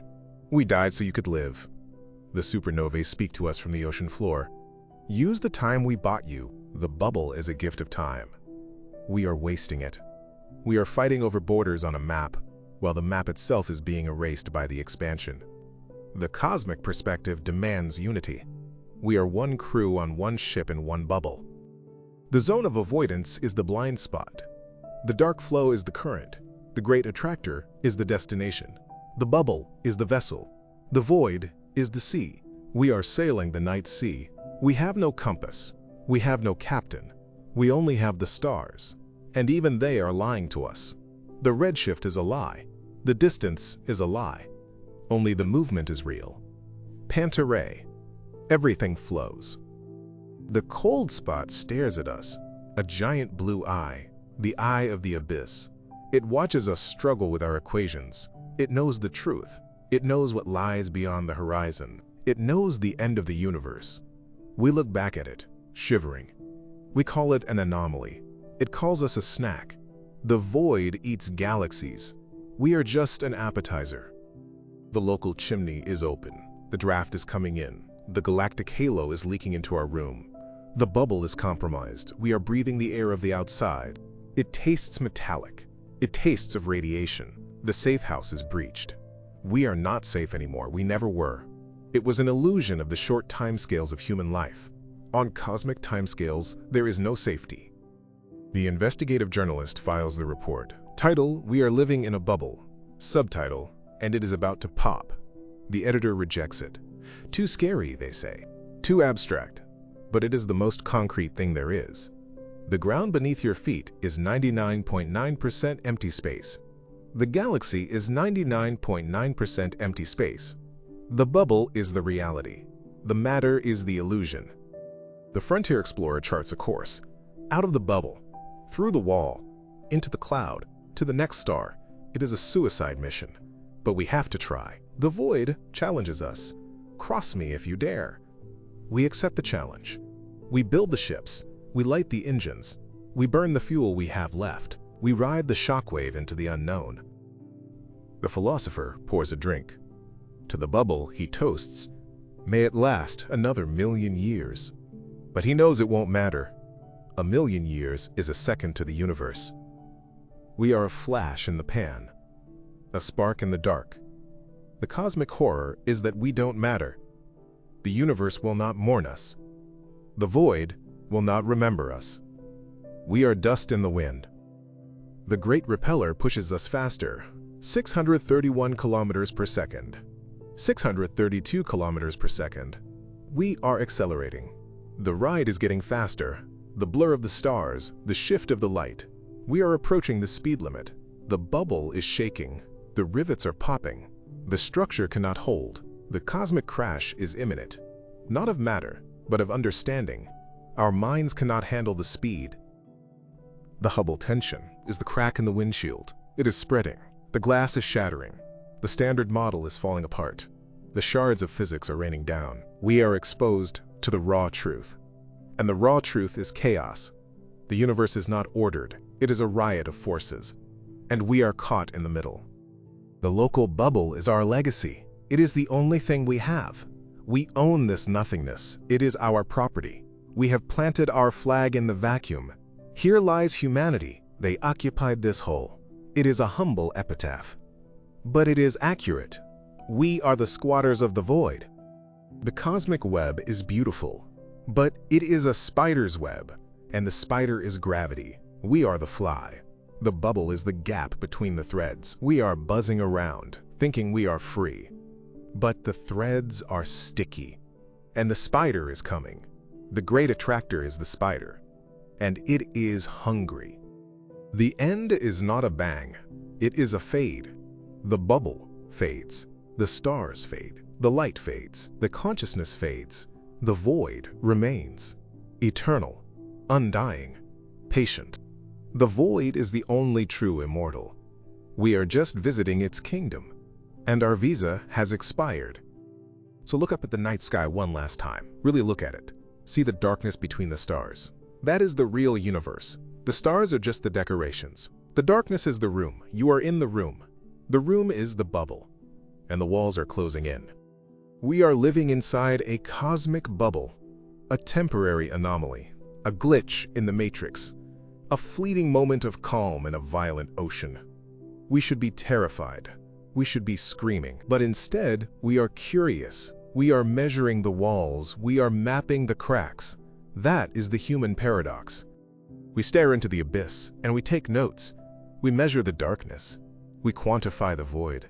We turn the horror into science. That is our victory. The bubble might kill us, but we will understand it before we die. We will die with our eyes open. The universe is a bubble bath of destruction, and we are just one fragile sphere floating towards the drain. Pop.